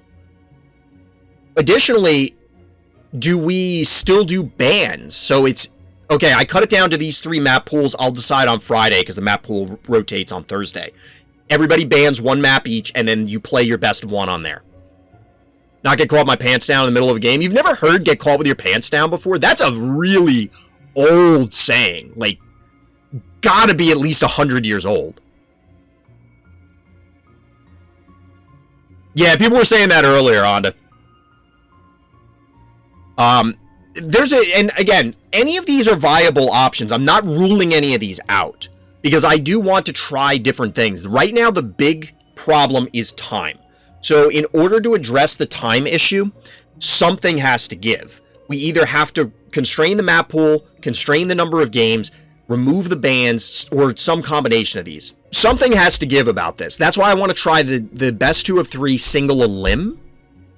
That would still probably take like 4 hours, because people would, you know, they're just going to drag things out. But that's a lot less than, you know, like the 10 or 12. Thank you. Get a little hydrated. I need to get some more water after this. That's still way less time than what Fright Night number 3 took. And then you could just hang out like the rest of your day. It's like, all right, I spent 3 or 4 hours, I'm playing Phobies. All right, I'm done for the day, and then you move on. As opposed to being shackled to the event for 10, 11, 12, 13, 25 hours.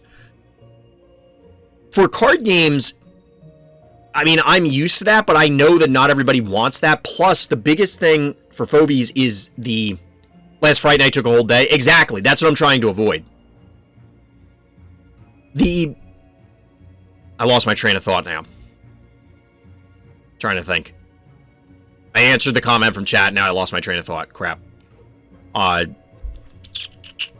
totally lost what I was going to say. But the bottom line is something's going to have to change. I'm not sure. That's why I want to try this different format. I'm not opposed to going down to single games, but I think it's going to... And I put this suggestion to the devs publicly. Like, it's in the dev channel. It's not like, yes, content affiliate, hence why they got me that sweatshirt and stuff, but I'm not getting inside information. I don't have any influence on the team. But I would love to have the ability to just... like, we should be able to choose maps out of the pool at any point in time, because then I can change the map pool per event. And I can say, well, we're going to include Abyss tiles this time. Okay, this show has proven to be a problem.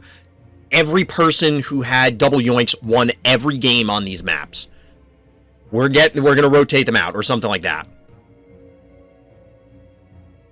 Yeah, that did happen, Kraos. I think there's lots of ways to tackle this, but it's also one of those that I don't know that anybody really... Like, I can envision what the problems are going to be when I take any of these paths, to a degree. like from an organizer perspective, but I can't necessarily envision what people are going to like. You know, people won't know that they prefer best 2 of 3 to best of 1, or best of 1 to best 2 of 3, necessarily until they've experienced it. All the feedback from everybody has been that best 2 of 3 is what they want. But they also want shorter events, and those are just incompatible. You can't have both. Unless we either elongate the length of the event, like over a week, which I don't want to do for a variety of reasons, or something else gives. Actually, could you do it by having one player pick big or small and the other player chooses from the reduced pool, thereby cheesing it? Oh, to prevent straight cheesing it. So, there's also this, Atona. You have to have somebody decide who goes first, because that actually has gameplay implications here, because, you know, like just getting the board advantage. So, you have to lump either choosing going first, choosing the map, or choosing the type of map into, like, 1 or 2 decisions. Imagine Megalovania plays on the Megalo map. Who's Megalovania? Make it best of 1, get maps with Abyss out easy. But is that okay, though, Kraos? Like, in all seriousness, like, the Abyss tiles are part of the game. Like, that's a strategy, and it's incumbent on people. It's like, if you can't deal with it, that's a you problem. To a degree. It would be the same thing as, like, let's say somebody had Octonaughty and Miss Moffat. We're not even talking Attractor or Akira or something like that. So let's say you have clearly you're probably going to want to play on the once lore, right? But what if you don't have Stabby? You probably don't want to play on a small map then, right? So isn't that the same argument just changed up a little bit? Regardless, the collection differences are a problem. And if you look at other games, say card games, at the end of the day, the card game developers say, hey, you want to play our game and you want to play tournaments? You need to buy our stuff. And that's what it comes down to. And to a certain degree, that's how it's going to work in Phobies. I think it's... And especially since we're reducing it to level 1, it does lessen the strain because you just need to acquire the phobie. But it's 100% random. There's no crafting system like, say, in Hearthstone or Mythgard or other digital card games. So you can't just say, oh, well, I know I need Stabby because I need to be able to do X, Y, and Z. All right, well, I'll break down my Cerberus and go get Stabby. Like, that's just straight up not an option. The only option is grind the crap out of the game and maybe get it, or put in a ton of money and maybe get it. And I think both of those options, it sucks to tell people that. That's why I like the idea of best 2 out of 3, where you can have a big map, a small map, and then, well, we don't have medium maps, but, okay, there has to be a decider kind of thing. But, like I said, best 2 out of 3 just... that's why I'm thinking about trying Single Limb. It's a song from Undertale? Okay. I wasn't sure what Megalovania was. I thought it was like a weird Castlevania reference or something. Which, by the way, I heard that anime or cartoon or whatever is pretty good. Alright, chat, I'm back. You only have one thought on Fright Night, if it incline or I'm not participating? I mean, that's reasonable. I don't blame you. It is kind of a hassle to do some of this other stuff. That's part of why I was talking about introducing a league. If you haven't seen it in my Discord, what I'm proposing is a level 1 phobie league. The exact rules to be determined, but basically it would be another season. There's nothing on the line. It would strictly be Pride. And the idea would be, you know, you just coordinate games. We'd figure out whether it would be more tournament sort of format and it's organized rounds versus if we were to, say, you know, just initiate challenges and then I'd figure out some kind of ranking system and then it would reset each season, whatever we determine that to be. But the problem is you need a critical mass of people participating in order to make that feasible. And then you also need people to not get sick of it and bored. I want to see the karst versus blobotomy game. Alright, we can take a look at that, Honda. It'll be a way to ban Phobies, three of them. I don't like Phobies bans. So we've touched on it briefly tonight, but in general. Yeah, we'll do that now, Onda. We might as well take a break. So, I do want to talk about Forgo's point, but let me check something real quick. I want to look at the actual game reviews that we have to do. So we are going to do solely Phobies tomorrow. We'll probably get to some Pokemon later tonight. Savada submitted like 15 games. And then it asked me to do something in a particular order, and then there are a couple of highlights that came up, but there's 1, 2, 3, 4, 5, 6, 7, 8, 9, 8 games total. So I'm just going to do them all tomorrow. There might be some more that come in, and we will skip over Savadis's like 35 submissions.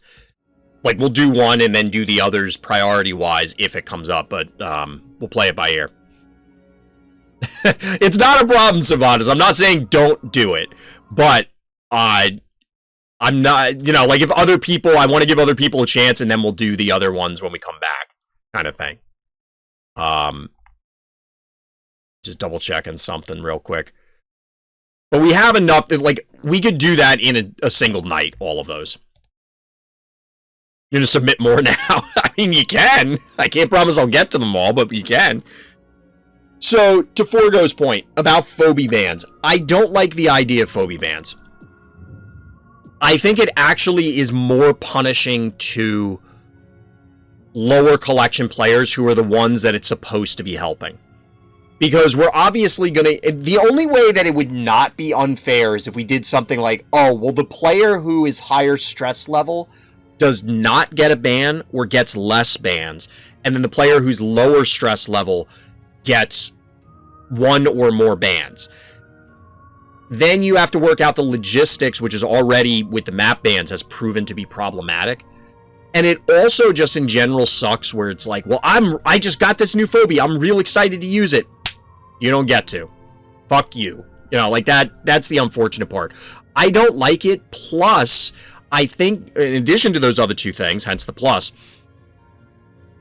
it's going to do weird things balance-wise where, let's say, you know, like Dojewall. Dojewall is a casual Chuck enjoyer, right? Let's say I don't ban Chuck, or I'm higher stress level, so I can't ban Chuck. They ban my Foul. Foul is my typical answer to Chuck.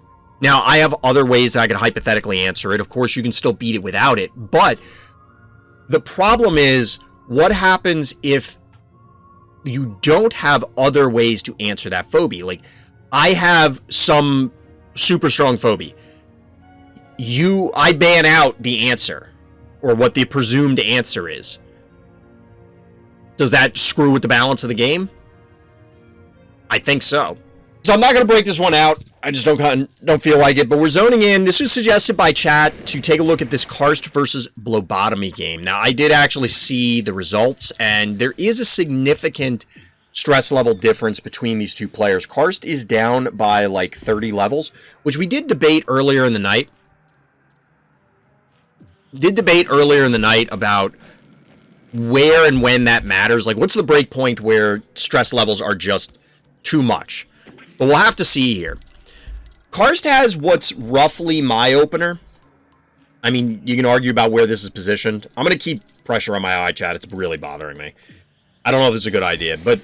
And then we get a similar response from blobotomy. It's not uncommon to see a murder wing instead of the snowball, but I guess this is fine. Either one can go where it needs to. But noxious is very interesting.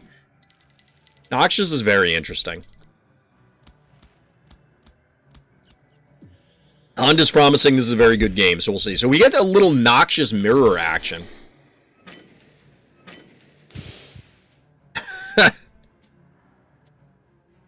This could be the thumbnail. It's very, very abstract art.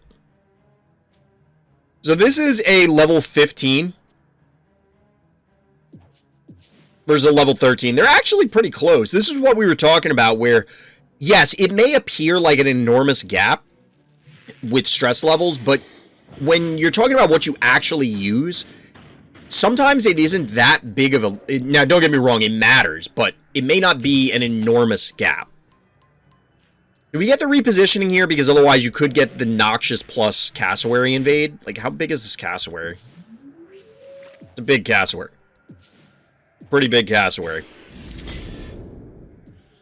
This is an aggressive Noxious. It's not really in... Is it in danger?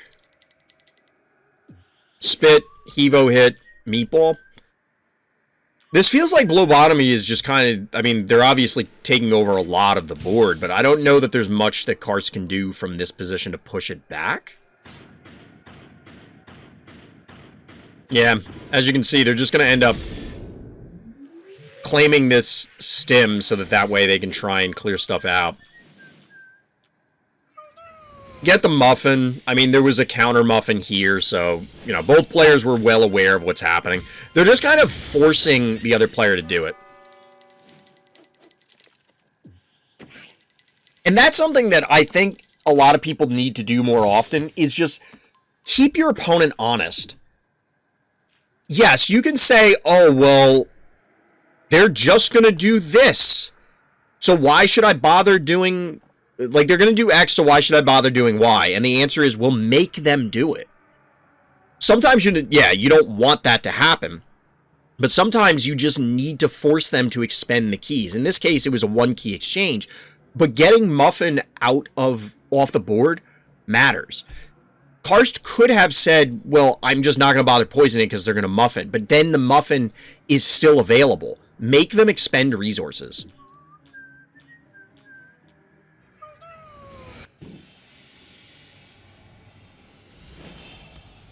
So as an aside, chat, because I see Yonda asking about Sarcasm versus Cassowary, I have the Phobie Finder bot that I created for Discord. I saw a bot when I was watching a Marvel Snap stream. It's actually from Magic the Gathering, but it also got adapted to Marvel Snap, where it will pull text about the card if you do, like, find Captain America in chat. It'll pull the text about the card and throw it into chat. I kind of want to figure out how to design something like that for Phobies. I think I know how to do it. The problem is going to be finding the appropriate fields for Phobies. Like, what are the salient things? You'd want to know keys, movement. Like, it just feels like it's too much information to drop into Twitch chat. To put, keys, health, speed, well, range, movement, or it could be attack range. Damage, and then, like, whatever their ability is. It just feels like it's too much. But I don't know. Let me know what you think. Because I see people using the Phobie Finder bot, like, all the time. Which I honestly didn't know if anyone was ever going to use it. So we see the snipe go down on the Murder Wing, which I feel like was pretty obvious was going to happen. We'll stop at the Glorious Dragon. Yeah, that might be the thumbnail. Ooh, we get a little Morty action. I've actually, in a bunch of my async games, chat, I'm not trolling you, like, maybe a third of them right now have Morty in it, and I'm not joking. Because I'm like, I have 5 keys, this is a big map, I'll just Morty, they can't kill it right now. I wonder if an overlay to let you hover over a unit on the board and see that info wouldn't be more useful. Yes, but I don't have any control over that. That's something that would have to come from the devs. Because there are, like, Mythgard has that extension. A lot of card games have that extension, but I have no way to program that. That I'm aware of, anyway. So, review of your async games, they're not really very interesting most of the time. Like, I'm playing against Onda, for example, and there are games where it's just, most of them, I'm just going to try out this random phobie and see what happens.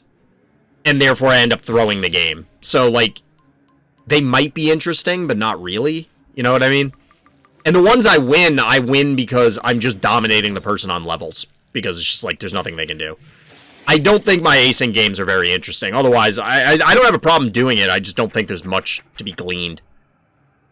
Morty can be a massive threat? Absolutely. And we're going to see if it does anything here. I mean, Karst is putting up a fight here. They're down panic points still. But 6,300 health, they got a while. They got a while.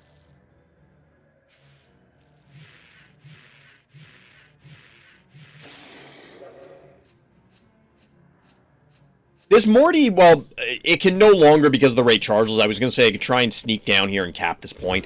But Ray Charles is kind of the major predator for Morty.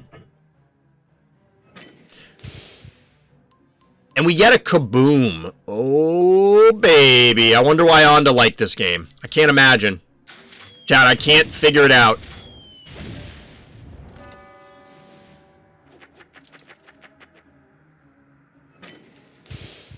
Karst is just on the back foot this whole game. I mean, obviously, as mentioned, big level disadvantage. Just wait. Oh, here it is. So, as mentioned, where's my cursor? As mentioned, one of my async games is against blobotomy right now. And this guy, this girl, this thing, whatever it is, has made an appearance in that game. It was on the once lore, so it like my positioning has gotten really weird. You're probably not going to get as many Abyss deaths from this, but now I can hold my head with a real reason.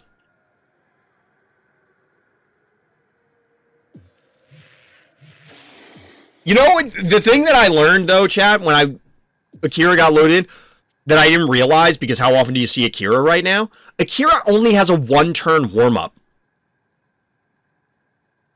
Akira has a one-turn warm-up. How does that make sense? Heartbreaker has two. Why is Akira only one? Like, that makes no sense to me. All right, we get a Scritch as the answer. I don't know what Karst does here. Because you have two AoE phobies in Noxious and the Kaboom. And this is gonna, like, look at this. Is it happening? It's happening! Oh my god! Chat, look at this! Oh my god, look at this turn!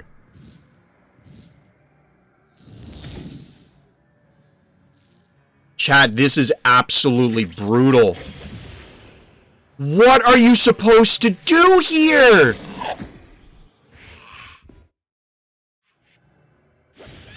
I don't know if there's a breakdown for this Onda, because, like... So here's the thing. And I'm not... Don't take this as me attacking you, Onda. Like, what is there to learn from this game? Get more stress levels, noob? Like, what? What exactly are you supposed to do here? I imagine, like... Okay, so... This might be a tirade. We've talked... Hakune has been bringing this up for months. Because we saw Akira back over the summer. Savage! We saw Akira back over the summer. Somebody randomly submitted a game, and I think they beat the Akira player. It was on Crypto. And this is also a level 16 Akira, by the way, just saying. So, we've known about Akira for a while. But, realistically, nobody, except for a couple of people, they were nowhere near getting an Akira. So, it kind of didn't matter. Was it a port game? Like, Akira didn't play in, because for 99.9% of the people playing Phobies, it didn't exist. Right? You didn't have it, and none of your opponents had it. Now that it's going to be showing up with more regularity, because let's face it, there's a lot more people hitting those upper levels, even if they're not sinking in money. Like, there's people who are, you know, presumably, I mean, they probably put in some money, but, like, we're all getting closer to Akira, right? What the fuck are you supposed to do about this thing? This thing is, like, seriously might be an actual problem. Look at what happened to this board state. Like, let's look at the before and after. This is the before. 1, 2, 3, 4, 5, 6, 7 phobies. Including a Noxious, a 5-key, a Hevo, admittedly damaged, but a 5-key. A 5-key Morty, and Spider. So, 5, 5, 5, 5. 15 keys went... Well, 16 keys, because the cat up here died. 16 keys died for nothing. Like, what are you going to do? You're going to retaliate and kill their Gesundheit? First person to play Akira wins? I don't think so. So, like, yes, you could position differently. So, for example, Karst could have full retreated. Karst could have full retreated. I think this is where, for the breakdown, this makes more sense than, like, because the game itself is irrelevant. Like, that's the game. There's no way Karst can come back from this. 4 keys left with 3 phobies to this? Like, come on. If you let Akira get played, you messed up something before. Is that true? Because plenty of people play Hevo 3.0, and that doesn't necessarily mean that they made a mistake. Or Smother Mother, for that matter. Like, yes, it's costly, but on a big map, it's not that difficult to let Akira get set up. You know what I mean? Now, I think there is an argument that you need to be more aggressive. This is similar to... And I'm keeping my eyes closed because it's the sinus pressure right now. But I actually have a game breakdown that's going live next week that I did offline. That mentioned once again that if you are just trading 1 keys, you're probably doing something wrong. Like, something's not... It's not going the right way. Because if you're just trading 1 keys, one back and forth, you're all making mistakes. But those stalemate situations are just blown out of the water by Akira. Like, absolutely just ends the game. Because, yeah, then the first Akira on the board, you're going to yoink all their shit in, and you're going to blow it all up. And like, oh, they play their Akira. Well, guess what? You have nothing left to fight with. To Hakune's point, and to the point I was making about trading 1 keys, if you are more aggressive and positioning around the board, your opponent can't just bank. That's not always feasible, though. I mostly got very fast games there. Everything should depend on how much pressure you apply on the board. I agree. That's why I think people in general don't recognize how impactful a single... Because there was something... I forgot what discussion I saw in the official Discord, but somebody was like, well, this is just this phobie, but it's worse and it costs less keys. And I'm like, no, that means it's better. That means it's better. If you have basically the same phobie and it costs less... It's frequently better because you can get it on the board and impact the board faster. Barring, you need certain numbers hit or... And obviously, phobies generally aren't carbon copies of each other where, it's literally this phobie, just bigger numbers. So, for example, like Miss Moffat and Octonaughty. One of them has range. One of them doesn't. So, that immediately changes the calculus for it. But... Slime compared to Croc? Yeah, I mean, that's a closer comparison. Slime is generally better, I would agree, but that doesn't make Alligator worse, but it does, going back to my point, like, the lower key cost is generally better because, to what Hakune is saying, you can get on the board, you can pressure your opponent, you can make stuff happen, and prevent things like Akira from happening. Now, that being said, I don't think 9 keys is a lot to ask necessarily on a big map. Is it complicated for me to get Hevo online sometimes? Yes. It is by no means impossible, and it isn't really too difficult for me to force my opponent into a stalemate-y situation. Now, maybe that'll change as people get better, because nobody puts them... Like, think about all the times I rustle somebody. Like, how many times do I rustle somebody, and then you end up... Like, it was telegraphed a million miles away, because they stalemated the game, they maxed out, and then I rustle them. You can definitely bait people into those scenarios. Akira is strong, but the phobies I see in this game are weird. You don't play Scritch, Morty, and Alistor. Feels like a lazy move. I think Morty is fine. Alistor came out after the game was over, so I think it doesn't matter. Scritch, I have no idea. Unless, for some reason, Karst was thinking that there's another turn on this. I think Akira should have another turn warm-up. You think making him move only 1 tile would be good or a bad nerf? For Akira, I don't think it would affect it, because most of the power is wrapped up in the ability. Karst was trying to noxious Scritch. It's possible. The thing about Akira is when not even most people, but when a lot more people get it, it is going to be brain melting for the community for a while, because it just comes out and it's like, what is happening? What are you doing here? Like, what are you supposed to do? From this board state, like, we know what happens here. Let's assume that Karst is aware that this is ready to go next turn, which it's possible they thought it was a 2-turn cooldown, they ran out of time, whatever. Given the kaboom is on here, I don't know.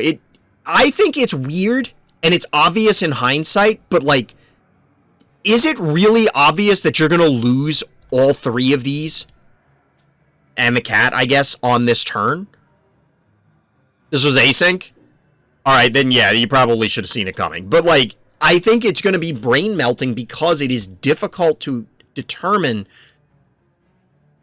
where's everything going to end up? And the possibilities are huge. I think Akira is going to be a terror in Arena. Just like traps are a terror in async, I think Akira is going to be a terror in Arena, because trying to coordinate the turns, even if Akira doesn't activate, Akira is going to exert... It's like a Lovecraftian horror, an eldritch monster that is just messing with your head. I mean, it kind of is if you look at it. This is an eldritch monster. Which means blobotomy could have tested every scenario while Karst had no way of knowing which way things would get yoinked. Exactly. That's also true, DT. But I think if you examine the board enough, you can figure out the vast majority of scenarios. Like, you can't end the turn with this stuff in this close. You just can't. Even if you didn't lose that much, you're going to lose a lot. Yeah, Big Brain is going to be a nightmare. What I usually see is Klepto, Hematic, Attractor, Gonzo, Noxious, Rambolina, Tramples, Ginsting, Moffat, Fast, Quick, and Aggressive. If you play 9 keys because you need them, then maybe it means you don't know how to properly use properly lower key phobies. Only Klepto and Hematic alone can make such pressure on your opponent that could even be worse than 9 key on the field. Yes and no. I don't think 9 key, and maybe I'm taking your comment to the extreme, Hakune, but that sounds like you're saying 9 keys are literally unviable. Like, there's never a scenario to use them, and I don't think that's true.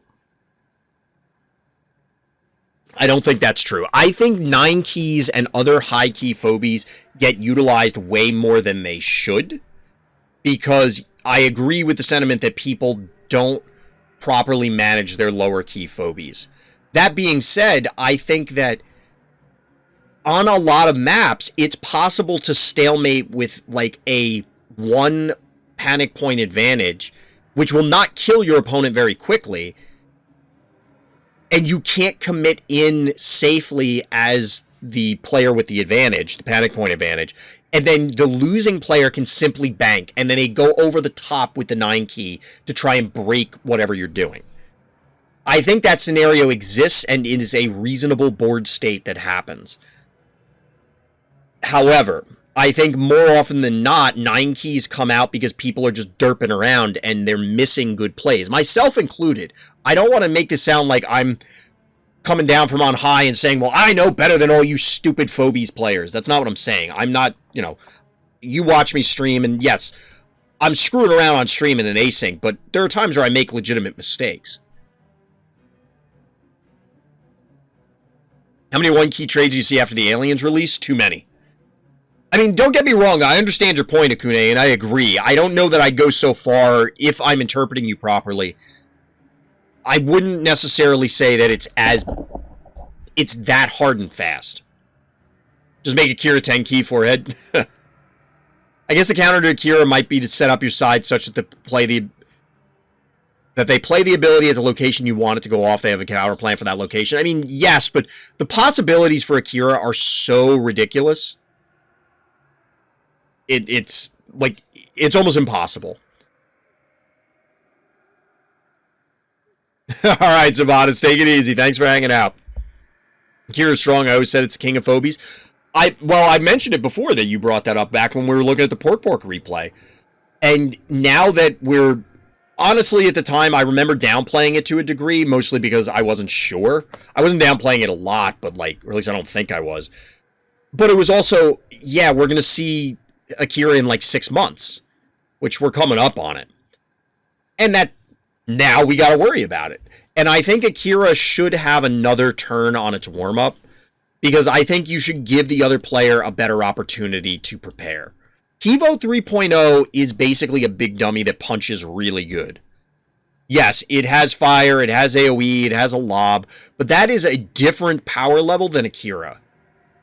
I don't think you can put Akira and Kivo 3.0 in the same bucket. I'm definitely entering a new age of phobies. It's absolutely true, and that's why I'm very curious, like, what the last two stress phobies are going to be. That disease poison world thing and Sir Probes a lot, because Akira's going to change things. Now, I agree with Hakune, because I've said this as well. I mean, I've been beating the same horse to death. It's got to be a pulp at this point. It's just paste. It's not even useful for glue. That people are not playing optimally. And I think optimal play will exclude Akira from a lot of scenarios. But I don't think that Akira is unplayable. I think Akira is going to dominate games when it shows up. Like, let's say I had Akira now. On small maps, I could see using Kivo 3.0 more often. Like, say on RCO. Can probably take more advantage of Kivo 3.0 due to clustering and, you know, that sort of thing. Maybe not. Maybe Akira is better there. But on a big map, I can absolutely see Akira being the default 9 key. And there's, like, no purpose in getting the other ones. 3.0 with Digger and Gonzo is OP. Brony is disgusting, but you need to come to that. The thing is, probably top leaderboard will find a way how to deal with that. I think people will find ways to do it. I think people will find ways to deal with it, just like everything else. The reality is, and this kind of goes to my earlier discussion about tournaments, there's no real drive to innovate. So it's easy, and I dread the comments about Akira when this becomes more commonplace. When this is all over the place, people are going to absolutely go ballistic. And it will not be justified. You could say Akira needs to be nerfed, but people are going to absolutely... They're going to flood the world with their tears. Like, it's just going to happen. And I don't know how the devs are going to respond to this. This is one of those things, so based on what we've seen before, they would nerf the health or the damage. They've yet to touch a cooldown, a warm-up, a movement, a range, anything like that.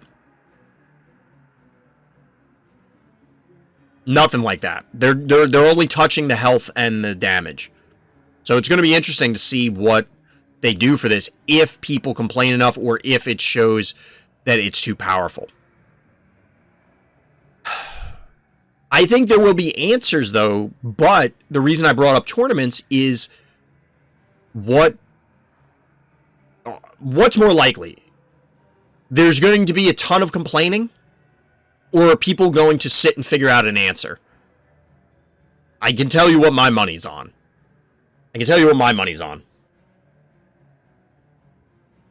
Gonzo and Attractor are still way more feared than Akira, since Gonzo is only 4 and Attractor 6. If only one of them appears on the field, the game starts to get messy. I don't think I fear Gonzo as much, but I get where you're going with it. Gonzo actually on Step Right Up, one of the new Carnival maps, the one that was more of like the arena setup, and you had panic points at the...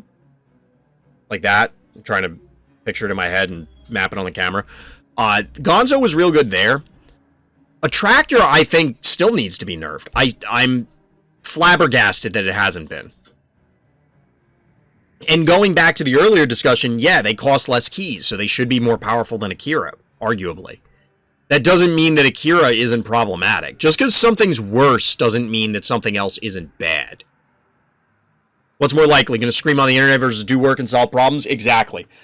Now, I mean, there's always going to be, I'm not saying there won't be any complaining and that there won't be fruitful complaining, but I think people are going to absolutely burst a blood vessel. There's going to be like mass aneurysms over Akira.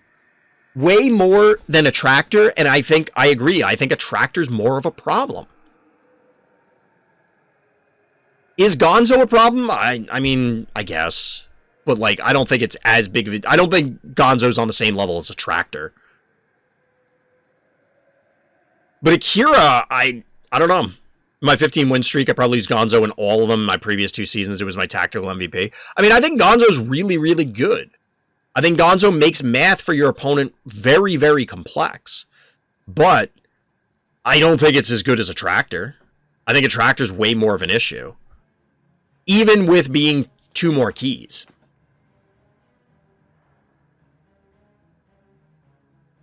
That being said, I think all of these abilities are worth looking at, but again, without a tournament scene, without something to really drive people, because, like, we're saying that these are problems. Let's assume that there is an answer out there. I'm doing right now what I'm saying other people are going to do about Akira. I'm just complaining about it, but not necessarily offering up an answer. Now, I'm willing to go look for one, though. And I think most people aren't. And without a tournament scene to drive people to figure it out, I don't think there's any way that it like, the people at the top of the ladder will abuse Akira and they'll just keep climbing the ranks. Like, I don't know. Xylo in the new hall. Yeah. I think maybe there's no answer. Maybe there is to all of this stuff. Any of the problems that we come up with phobies. But I don't know that there's enough incentive to care. For most people, Phobies is a pooping game. They play their async turn, they poop, and then they're done. Like, that's it. Will Smiley hit Akira if he uses the ability? I don't know if you have to do damage to Smiley.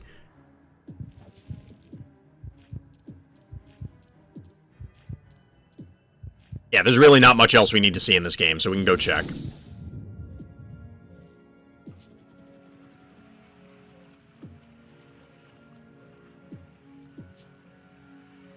Disease all non-mechanical enemies that targeted it. So this opens up the question, how does Phobies consider targeting? Because Akira doesn't say, pull that thing. It just yoinks, and it hits everything, and it does no damage. So it's possible that it's different, but I don't know. In Arena, to be sure, we poop way harder than you think. Jump.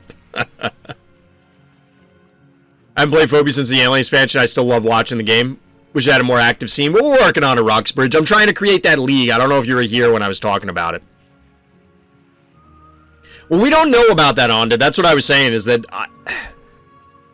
what does target mean within the context of Phobies? Because for card games, targeting has a very specific meaning. So an AoE effect will not, but it doesn't matter about damage. It has to literally use the word target. If it says choose, that doesn't count as a target, even if you're only selecting an individual thing.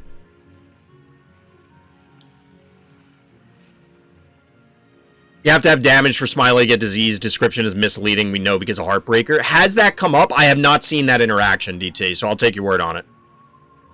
Smiley doesn't disease when Moffat pulls? Wait, really? There's no way that's true.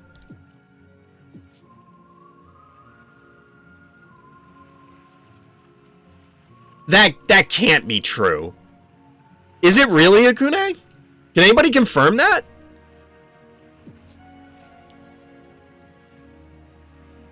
Well, I'm not even worried about the damage. Like, this is... It actively... You are picking a phobie to target. If this did 0 damage, I would expect Smiley to still do it.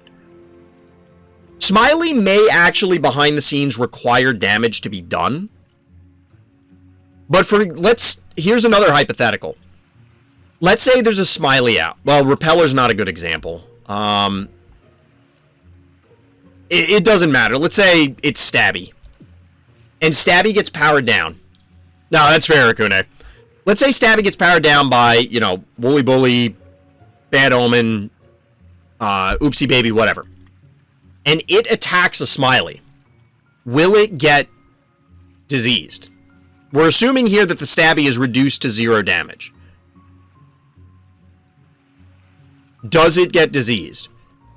Because if not, then we know that the smiley effect requires damage. But I don't know. We can try, like, debuff Moffats first so it's 0 damage and try and pull.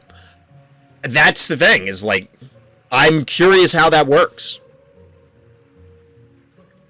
Because it absolutely makes sense that behind the scenes that it would require damage. And based on the Heartbreaker example, it does. It requires damage. Because Heartbreaker does not damage, and from what Chad is saying, if you Heartbreaker a smiley, it does not get diseased. Which is weird. Because this absolutely, by the way I would define the word target, is targeting. If people play Akira, you counter with Russell. Yeah, I don't know about that one. I don't know about that one. No, you know what the counter to Akira is, chat? We solved it. We broke the game, chat. We broke the game. We solved the meta. It's that easy. Just play Boomer. Just play like 6 Boomers. Set them up in a line. Your opponent can't yoink your guys. It's that simple. That's probably the case, Onda, that it should be anything that damages it, which is a reasonable interpretation of the ability. Where is it? I think that's a reasonable interpretation of getting targeted. Like, disease non-mechanical enemies that damage it. Just change that word and, okay, the definition is completely different. Just get Gravedigger and Crushmore and build a wall. I mean, you could do that. You could build your fortress so that Akira can't yoink you out of it.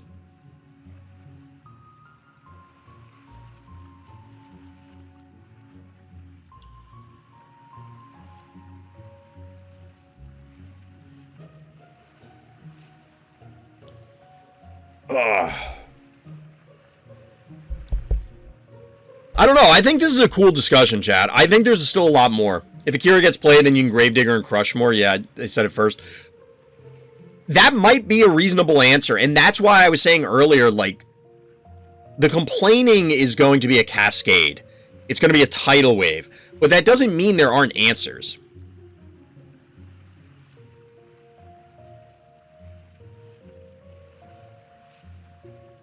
I just don't know necessarily what the appropriate answer is until I see it. I'm going to need to encounter it more. I can theory craft it, but, like, I don't know. I'm not going to have an Akira for a while. I'm not going to have an Akira for a while. Or just get good and calculate everything, be a mastermind Chad. So, you know what? Honestly, Akune, because you and I have talked about this on stream before. I was thinking about game design a lot offline the last few days.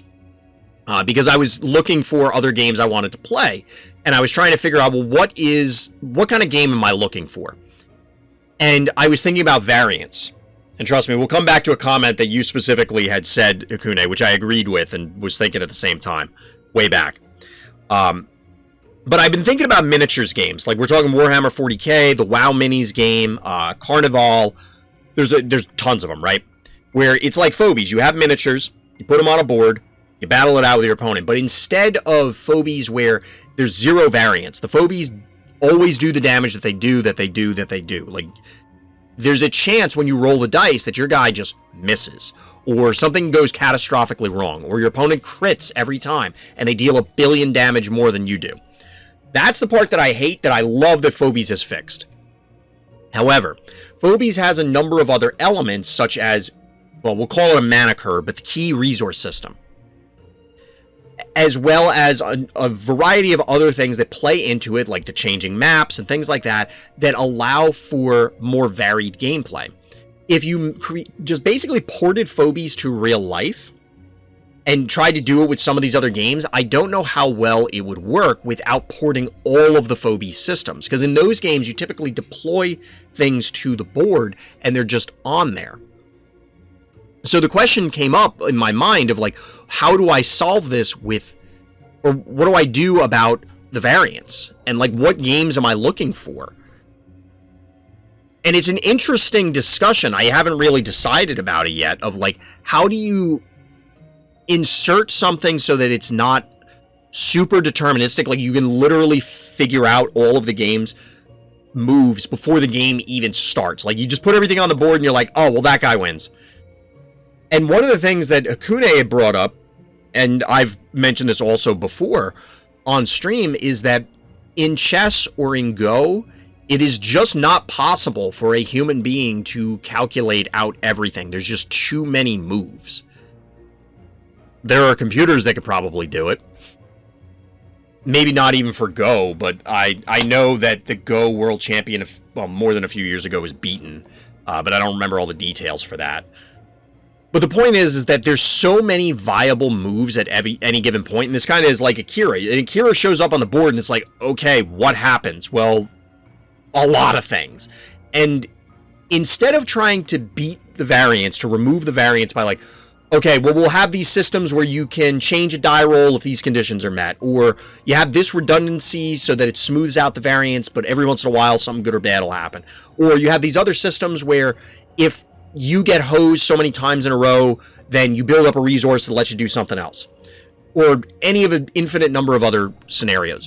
One of the other ways to tackle it is just have so many options that it's not possible for somebody to sit there and memorize them all and figure out the perfect opener into the perfect mid game, into the perfect late game so that they always win.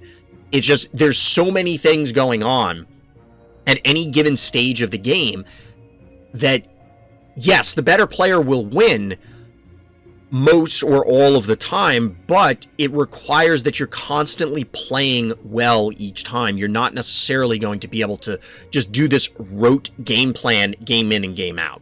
You need to adapt because your opponent, hey, they banked an extra key this turn. Why did they do that? Oh, they popped out a 5 key instead of a 4 key this turn, or whatever, you know, something like that, where these little wrinkles lead to the variance in gameplay. And like I said, this came up because I was thinking about other games that I wanted to play and design, and I was just mulling over other ideas in my head about various game design and things like that. And I think that there are ways for these games to work, but I'm not sure. Beauty pre-nerf felt like she won games brainlessly sometimes. Which nerf? But I get what you're saying. Actually, a human, even if beaten by a computer, can still perform surprisingly well. In chess, grandmasters do play games at 90+%, 90, I assume, percent accuracy. So a computer beats a human by a simple 10%. Of course, it matters a lot, but it doesn't prove that humans cannot figure out stuff. They will, maybe not optimal, but ideas will come nonetheless. Yes, I'm not meaning to imply that, like, because a computer solved chess, assuming that even happened, that chess is therefore a bad game, or Go, or insert whatever. But it's more the idea that it requires an inordinate level of memorization, if we're assuming that, or appropriate strategic skill. Because the goal for competitive players, of course, is I want to win because I was better than you, not because of variance. And I think, but the problem is when you solve for variance and just completely remove variance from thank you, Kraos, get a little hydrate. When you take variance completely out of the equation, it introduces the problem of determinism, which sounds great on its surface until you realize every single game plays out identically, and that means that all of the great plays, all the good plays, all the correct plays are solved for already, and the game is determined as soon as you sit down. Like, there's no point in actually playing the game out. That's why I think overloading, and it's kind of like in card games where there was this axiom that was discovered where in Magic, if you ran enchantments or artifacts and you only ran a couple and your opponent ran disenchant effects, they would just kill them. So you either needed to run no artifacts and enchantments so that your opponent's disenchant effects were dead. Like, you had no targets for it, so it was a wasted card. Or you play so many that they can't disenchant them all and you overload it. And I think that's a way to tackle this, is either you need to accept the variance, aka, you know, you go to 0, Or I guess it would be you overload in that scenario. Or you go the other way and then you just overload with ideas that there's so much stuff that you can't possibly account for everything. And you just need to make the best play in the moment and keep making best plays until you determine a winner. Something like that. I think in Dota they created an AI program that can 1v1 beat any pro player came up. They tried to do that in StarCraft, and I don't know if they ever did.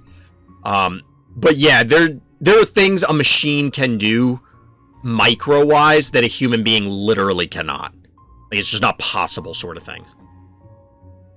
I see this Phobies phase as the starting phase of chess when the engine wasn't made. Everyone inventing their own theories, but eventually we'll find a majority of good moves even before someone will ever try to make a Phobies engine. Well, I think a lot of people are of the opinion that's already happened. The game is already stalemated. But I do think that we are approaching that, if we're not already there. But I also think that there isn't enough effort put into solving all this stuff, myself included. There's a lot of things I'd like to do. I just don't have time to do it all. But, for example, the stabby openers. What is the appropriate answer to fight turret openers? Other than just answering with turrets, I'm saying. Like, is there an appropriate counter? And pick a different strategy. What is the appropriate counter? I don't know that people have this listing already built. I think people just accept what it is and don't necessarily work on, well, what's the way to beat it consistently. There's still improvements, but yeah, we figured together already many things. I agree, Akuna. I think a lot of things are solved. I don't have a problem with that because the mid-games of games make things more interesting and they get more complicated. Plus, nobody's playing at level 1. And I think that's going to be... People will rapidly adapt, but I think that that's the big thing. I generally think in Phobies tournaments, level 1 accounts with all pack Phobies unlocked could work. It's my opinion, they will never do all Phobies unlocked. I don't think that'll ever happen. Level 1 already astonishes me that we have that. Because this directly cuts into their ability to make money. And at the end of the day, they're a business. They gotta make money, right? Main issue is no Clinico, Snowball, and Moffat. I mean, Snowball and Moffat, yes. Clinico to a lesser degree, that could be made up for. I mean, the other one, well, not Snowball, but Moffat could be made up for, but there's, like, just no replacement for Snowball. Droney doesn't count. For Phobies, a cool buff to Trap Absorber could be heal X HP for Absorb Trap. I'm kind of surprised it doesn't do that already. I don't know the Trap Absorbers where those Phobies need to get buffed, but here's the thing, you don't need all Phobies. You don't, but I think you are at a disadvantage. Like, look, if you don't have Rusty, okay, sure, that's one thing. But there's definitely... I think that there are scenarios that could be changed just by a phobie existing or being available or not. And I think the fact that people are missing phobies really hurts the ability to generate new game plans. For example, I don't have the first clue how to set up Werewolf. And to be perfectly honest, I don't care. I'm literally not going to think about it until I get it. What's the point? Why am I going to theory craft all this stuff for Werewolf when I may not get it for a year from now? Like, what's the purpose? And you could say that about just about any phobie. But some of them are going to be more universally valuable. But for example, is a trap-focused game pattern. Like, you go turn 1 Unicorn Pass into Poison Ivy, into or something else, whatever, and then basically you top it off with Baba Yaga, and you're just filling the board with traps. Is that a viable counter to insert game plan? I don't know, but I don't have Baba Yaga, so I can't tell you. I also don't have Poison Ivy. Maybe Venus and Unicorn are enough to get an idea of that game plan, but that doesn't necessarily mean that it is going to give you the full scope of whether that's feasible. Now, I would think that things like Baba Yaga and Poison Ivy would absolutely be in most people's buckets to say, hey, maybe you don't need these phobies. Or maybe you do. Like, maybe, or even if it just comes down to, I'm throwing this out here. It's like when you play an RTS. Every once in a while, you need to cheese to keep your opponent honest. If you're in a tournament series, if you're on the ladder, it doesn't matter. You're probably never going to see that person again. For most people, if you're the top of the ladder, you play the same people all the time. But like, if you're in a tournament series, a lot of top level players will cheese somebody in a game just so that it's like, I can do this. What does cheese mean? And I see there's a bunch of other comments, but just to continue this thought. So in StarCraft, I don't know if you're familiar with StarCraft or Warcraft. If you have heard the term cannon rush or tower rush, basically, instead of playing a normal game like I build my base, then I build an expansion base, and then I build up my army and we go fight, I'm going to sneak a guy into the back of your base and start building in your base, and building specifically auto turrets. So that way, when you finally discover it, you're going to realize, oh, there's like 85 turrets in my base. I literally can't leave. And it's considered cheesy because it's like not a standard strategy.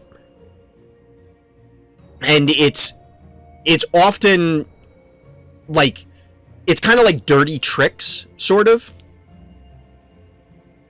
I don't think six pool could be a cheese, I guess, but I don't, like, Zergling rushes I don't usually consider cheeses. Usually cannon rushing or like proxy hatching or stuff like that. It's usually silly strategies that basically are coin flips, where if your opponent sees it and reacts, you immediately lose. But if you don't react immediately, or if they don't react immediately, you win. So, to the Phobies line, it would be like, okay, well, if the Trapper strategy works and the only way to beat it was Doom Doom, that would probably be pretty cheesy because it's axiomatic. Like, they get a Doom Doom, you lose. They don't have Doom Doom, you win, sort of thing. But I think that in RTS games, they throw in a cheese strategy, so it's like, you need to, because in RTSs, you have to expend energy and physical APM, actions per minute, to go scout for a cheese. You have to make sure that they're not doing it. So by doing that strategy, you put the idea in their head, hey, this thing could happen. You need to account for it instead of playing more greedy and doing something else.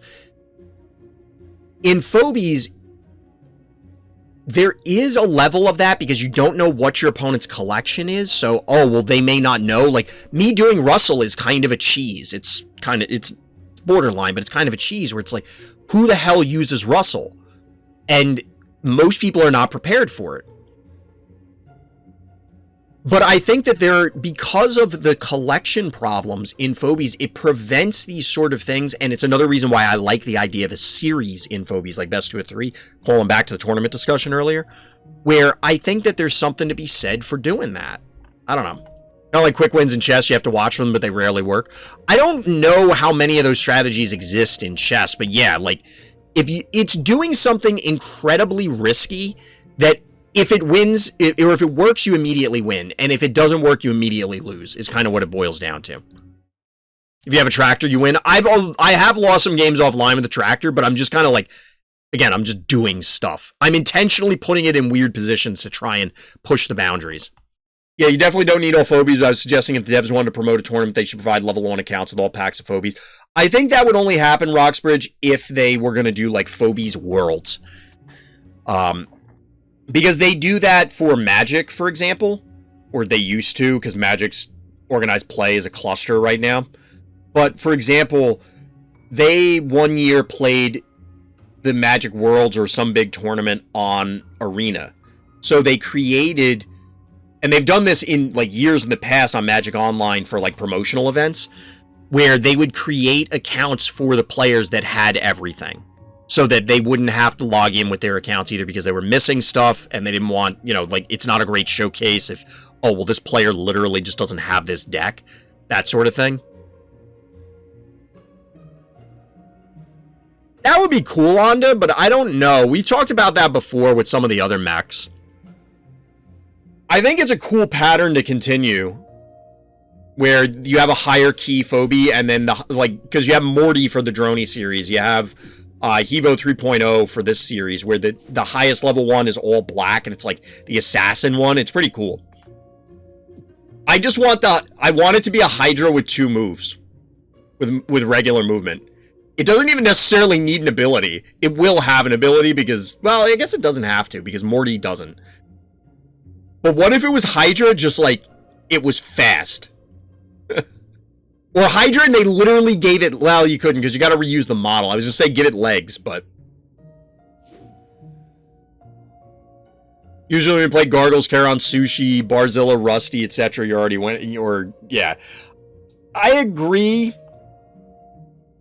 I'm not sure, like, Rusty, I think, is just bad. I want to say Gamer or somebody was trying to push it for a while. Somebody was. But I think Rusty is legitimately just bad. It is the worst phobie in the game. I just don't see a scenario where you would use it. Like, in order to get the good scenario with Rusty, you are, like, you're just sacrificing so many resources. Rusty should be a 1-key.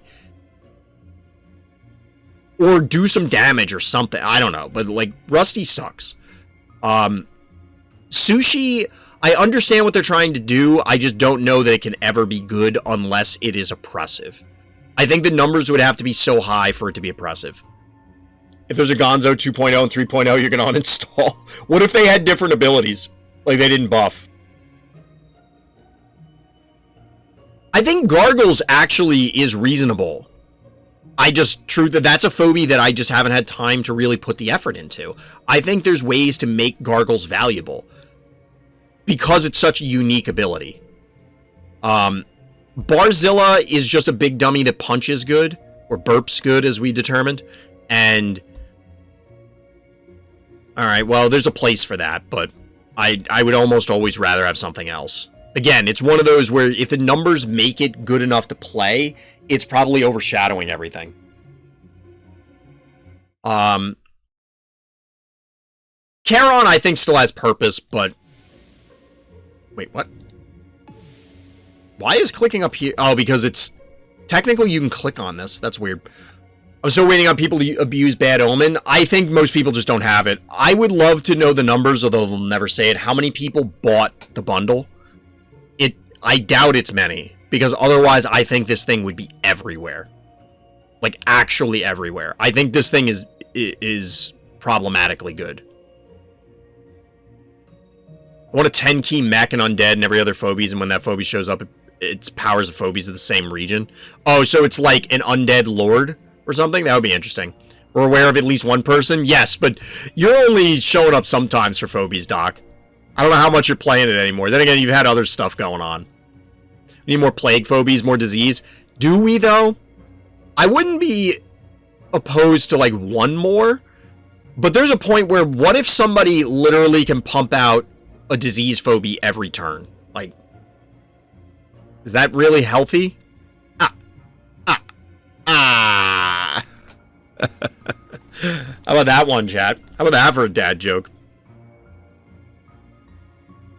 Many new mechanical phobies. I think we knew electrical phobia. Yeah. Yeah.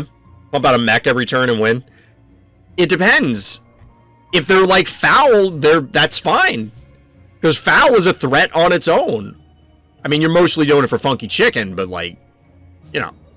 Gonzo plus Jin Sting-O-Matic, Klepto, Noxious, something good plus Bad Omen, you get heavy damage and attack nerf insta-win. I don't know if it's insta-win, but it definitely seems really strong.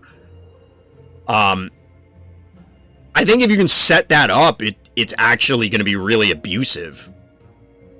But I haven't seen that set up, so we'll have to know.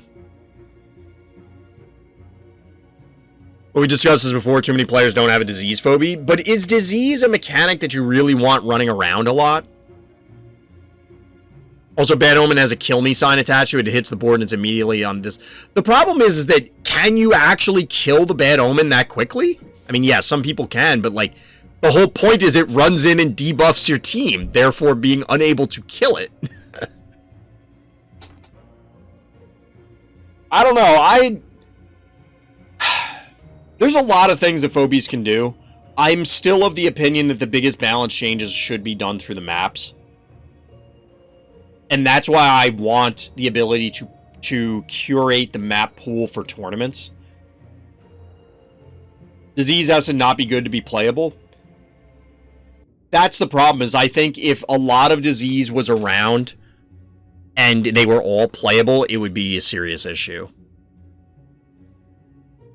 I think poison needs a buff. But by the same token, we have a ton of poison phobies that you don't necessarily see a poison. Like, I'm just going to go all in on poisons. Game plan. Because you can be like sock assing into creep into, I guess, bad sushi, but you're not going to do that. Into... There's no 4-cost poison? I'd like to see more poison before more disease so that you can try and overload healing. Oh yeah, Ivy. I forgot about Ivy. Noxious is the most used poison? Yeah, with good reason. What about a disease trap? We've talked about that before. I think that would be interesting. Play Noxious 100% for the AoE. I think the poison is relevant, but the poison gets less relevant with each passing day because more people get muffins, more people get clinicos, more people find bluelians, that sort of thing. Yeah, sheep is garbage. Sheep is just bad. And don't get me wrong, I've lost to sheep. I've won with sheep. I will win and lose with sheep in the future. But, like, sheep is not good. You asking, is there 4 key poisons? Like that one streamer was asking the same thing. Meanwhile, Poison Ivy is the game. Yeah, we had just talked about it. That was funny. Disease Trap would be scary strong. True. You still don't have Muffin? That's a rough life. It's a rough life. Gotta hit up that bakery. Hit up that bakery. I don't know. I would like to see more poison for this game plan. That you can try and overload healing spas. You can overload muffins. As in, when I say that, I'm saying, like, your game plan is literally, like, sock ass and creep. Then poison ivy. Then, I mean, I don't want to have sheep, but, you know, you do a normal phobie and bank for noxious. So that way you're constantly poisoning turn after turn after turn after turn. There's always poison on your opponent's phobies.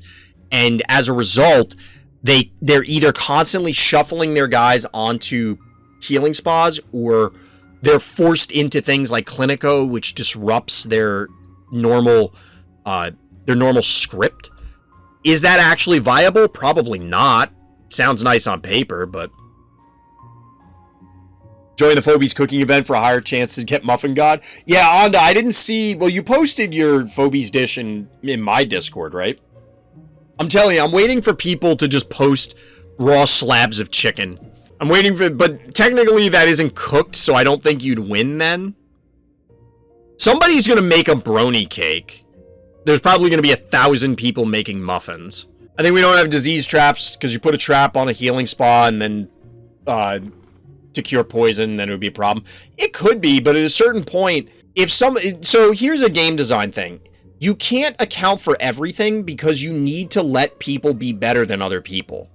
So if somebody manages to position their trap phobie and trap your healing spa, good for them. Like, they made a good play. And it's bad. I'm not saying that is a good idea to allow that to happen, but you have to balance it. There's still not that many entries. I'd win the cooking event because I had pastry skills. I could create chocolate statue of 3.0 caramel as lava. You don't have the socials. You're in the Discord. You can post it on the Discord, Akune. I think you can. Somebody will have to confirm that. I don't know that for sure. That would actually be really cool, Akune. That would actually be really cool if you did that. Wait, you can't post it in Discord? Really? Is it only on, like, Facebook or whatever? Oh, that sucks. I mean, you can make a Facebook account, but I don't recommend anybody do that. Facebook sucks. Social media sucks. I want to see somebody make chuck out of, like, jerky. Like a giant mountain of jerky, and it's chuck. I'm trying to think what other obvious food... Because, you know, you can do a lot of crazy things with cakes. You know, there's 1,000 cooking shows on it. I feel like a lot of them are going to be some sort of pastry. Buy some squid, chop its tentacles, fry it, stab it in a pile of rice, voila, smother mother. Hey, you're not wrong, Honda. You're not wrong. I can't think straight right now, Chad. I can't think of other funny stuff for the food. Just get a plate, put a goat on it, that's sucky. Wait, what? What? How does that make sense? Take a spider, cook it? I mean, we were talking about people eating spider for like 2 weeks straight. Someone's trying to make tickles made of white dragon fruit? Actually, you know, like, coconut shavings. Sucky is the goat. Ah, okay. I'm just thinking of other food. Chat, we didn't play that many games tonight.